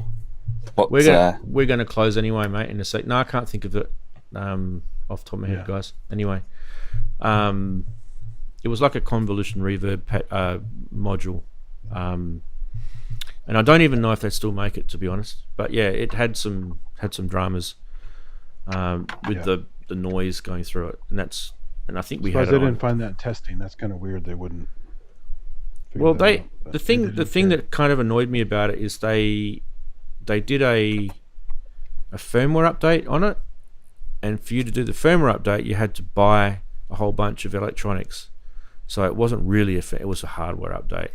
So it's kind of similar to what they did recently with the Noodler. But the Noodler update was not to fix a problem with their hardware. Yeah. It was actually an update. It was to improve it and give it a new lease of life. Whereas this particular company were fixing problems with their design, and then they were making people buy the hardware if they wanted to. Well, it's like Behringer when they changed the chips and that stuff, right? It's like, oh, get the new one, get the new drum machine, whatever it was. It has the better sound now. Well, it's not. No, it's not. That's not too bad. I mean, their drum machine still was completely functional. It just had a better sound. That's Yeah. still is still functional. It's not like the other drum sound was crap. It wasn't. It was still decent kick. It just wasn't the kick that people wanted. It wasn't what the people expected. That's Yeah, it was different. What they But advertised. yeah, yeah, I kind of feel like that they didn't win any sort of friends, those Tasty Chip guys, when they did that. Oh, Walker said the Noodler motherboard's out of stock. Is that true? It was a limited offer? Because I didn't see that either. I didn't update mine. I mean, it's still great the way it is. But did you buy it or you didn't? I have the original Noodler from way back. It was Kickstarter. No, the upgrade. But- Did you buy the upgrade? I didn't. Yeah, Oh, I saw you okay. did the video on it, and Wagu's mentioned he tried to get one, and he said the motherboard is not available now. Oh, okay. They'll probably get more. I think they do it in Hope so. batches. Yeah, they probably Okay. they've probably got a bunch that they'll go, okay, we've got 100 or 200, whatever the number is, and now we'll go off and get Yeah. those made and come back. It's probably not worth to do one dribble here, two Yeah. dribble there.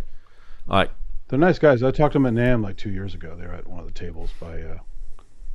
oh, absolutely, yeah, Steve and Daryl, top guys, absolute top guys. Yeah.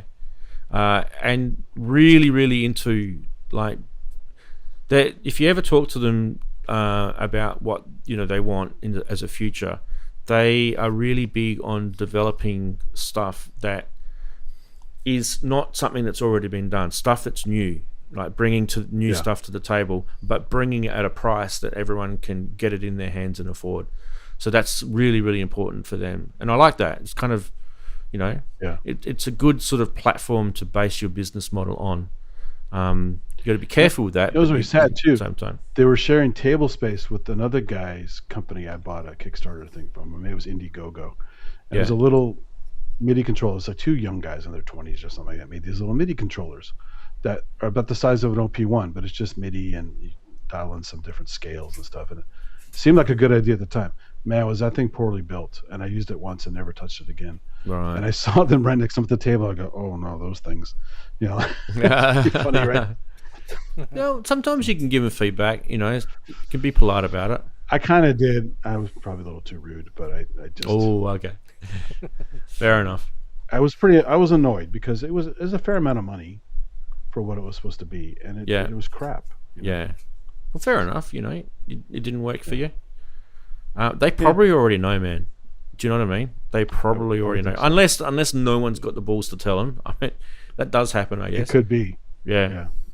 But I don't know. Most music people are pretty, like, they'll let people know. Like, I mean, I'm sure Chris has had to deal with emails when people have had trouble building, things, and Chris is probably getting frustrated because people don't read instructions, and supporting customers is a thing, right? Yeah. And yeah, musicians can be pretty frank. Yeah. I'm going to have to shoot. Sorry, I'm going to have to go. Take care. See you, Daren. Take care, everyone. See you, mate. See you when I see you. Take care, Al. Cheers, buddy. It'll be Daren like this.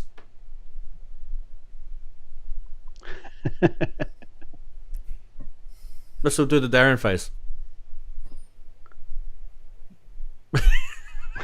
I'm trying to get the angle right. We are children. That's what we are. I think we should probably end the show too. It's hitting midnight here in my land. It's probably hitting 3 a.m. in Steve's land. Now? Yeah. Oh, you guys are that far apart? I didn't know that. Wow. Yeah. The daylight savings hasn't kicked in. The end of daylight savings hasn't kicked in quite 4th yet. of April it comes in. Yeah. So there'll be 2 hours difference when that happens. Do you guys have 3 time zones in the country, or that? We do. Adelaide well, has a different one. And Queensland has a different one too, so you've got 4 sometimes. Technically 4, yeah. It didn't used to, but it used to be 3. When we were kids it was 3, but then Queensland have decided to be weird and bend bananas and things like that, so that's what they do up in Queensland. No, kidding. Because US is pretty big, so 4 time zones makes sense, but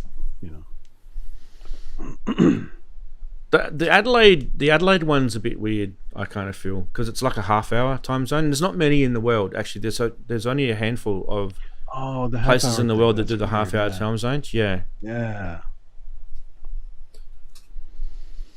So I feel like they should have just stayed with the eastern states. Probably, they were to drive from Adelaide to your city. It's only like a 6.5 hours drive. It's pretty close. It's not that far. Yeah. And Chris and I, we haven't even left our state yet. We're doing a 6.5 hour drive, state of Western Australia. Yeah, we would have run out of water by that stage. Wait, that island is that part of your state, or is that separate? That Island you go to all the time. When you Rottnest. vacation at? Right, that's on their state. Yeah. It's part of our state. Yeah. It's part of your state. Okay. Yeah. It's not that far away. It's like a half-hour ferry ride. Okay. 15 minutes depending on where you go. It's probably more like the closest place you can go is from Fremantle to Rottnest. It's like a 15-20 minute ferry ride. It's pretty close. Okay. Yeah. It's kind of like the Channel Islands here. They're like another 20 minutes or something like that. I mean, these ferries are doing like 25, 30 knots. They're fast ferries. They're cats, right? They're catamaran ferries. They're really quick.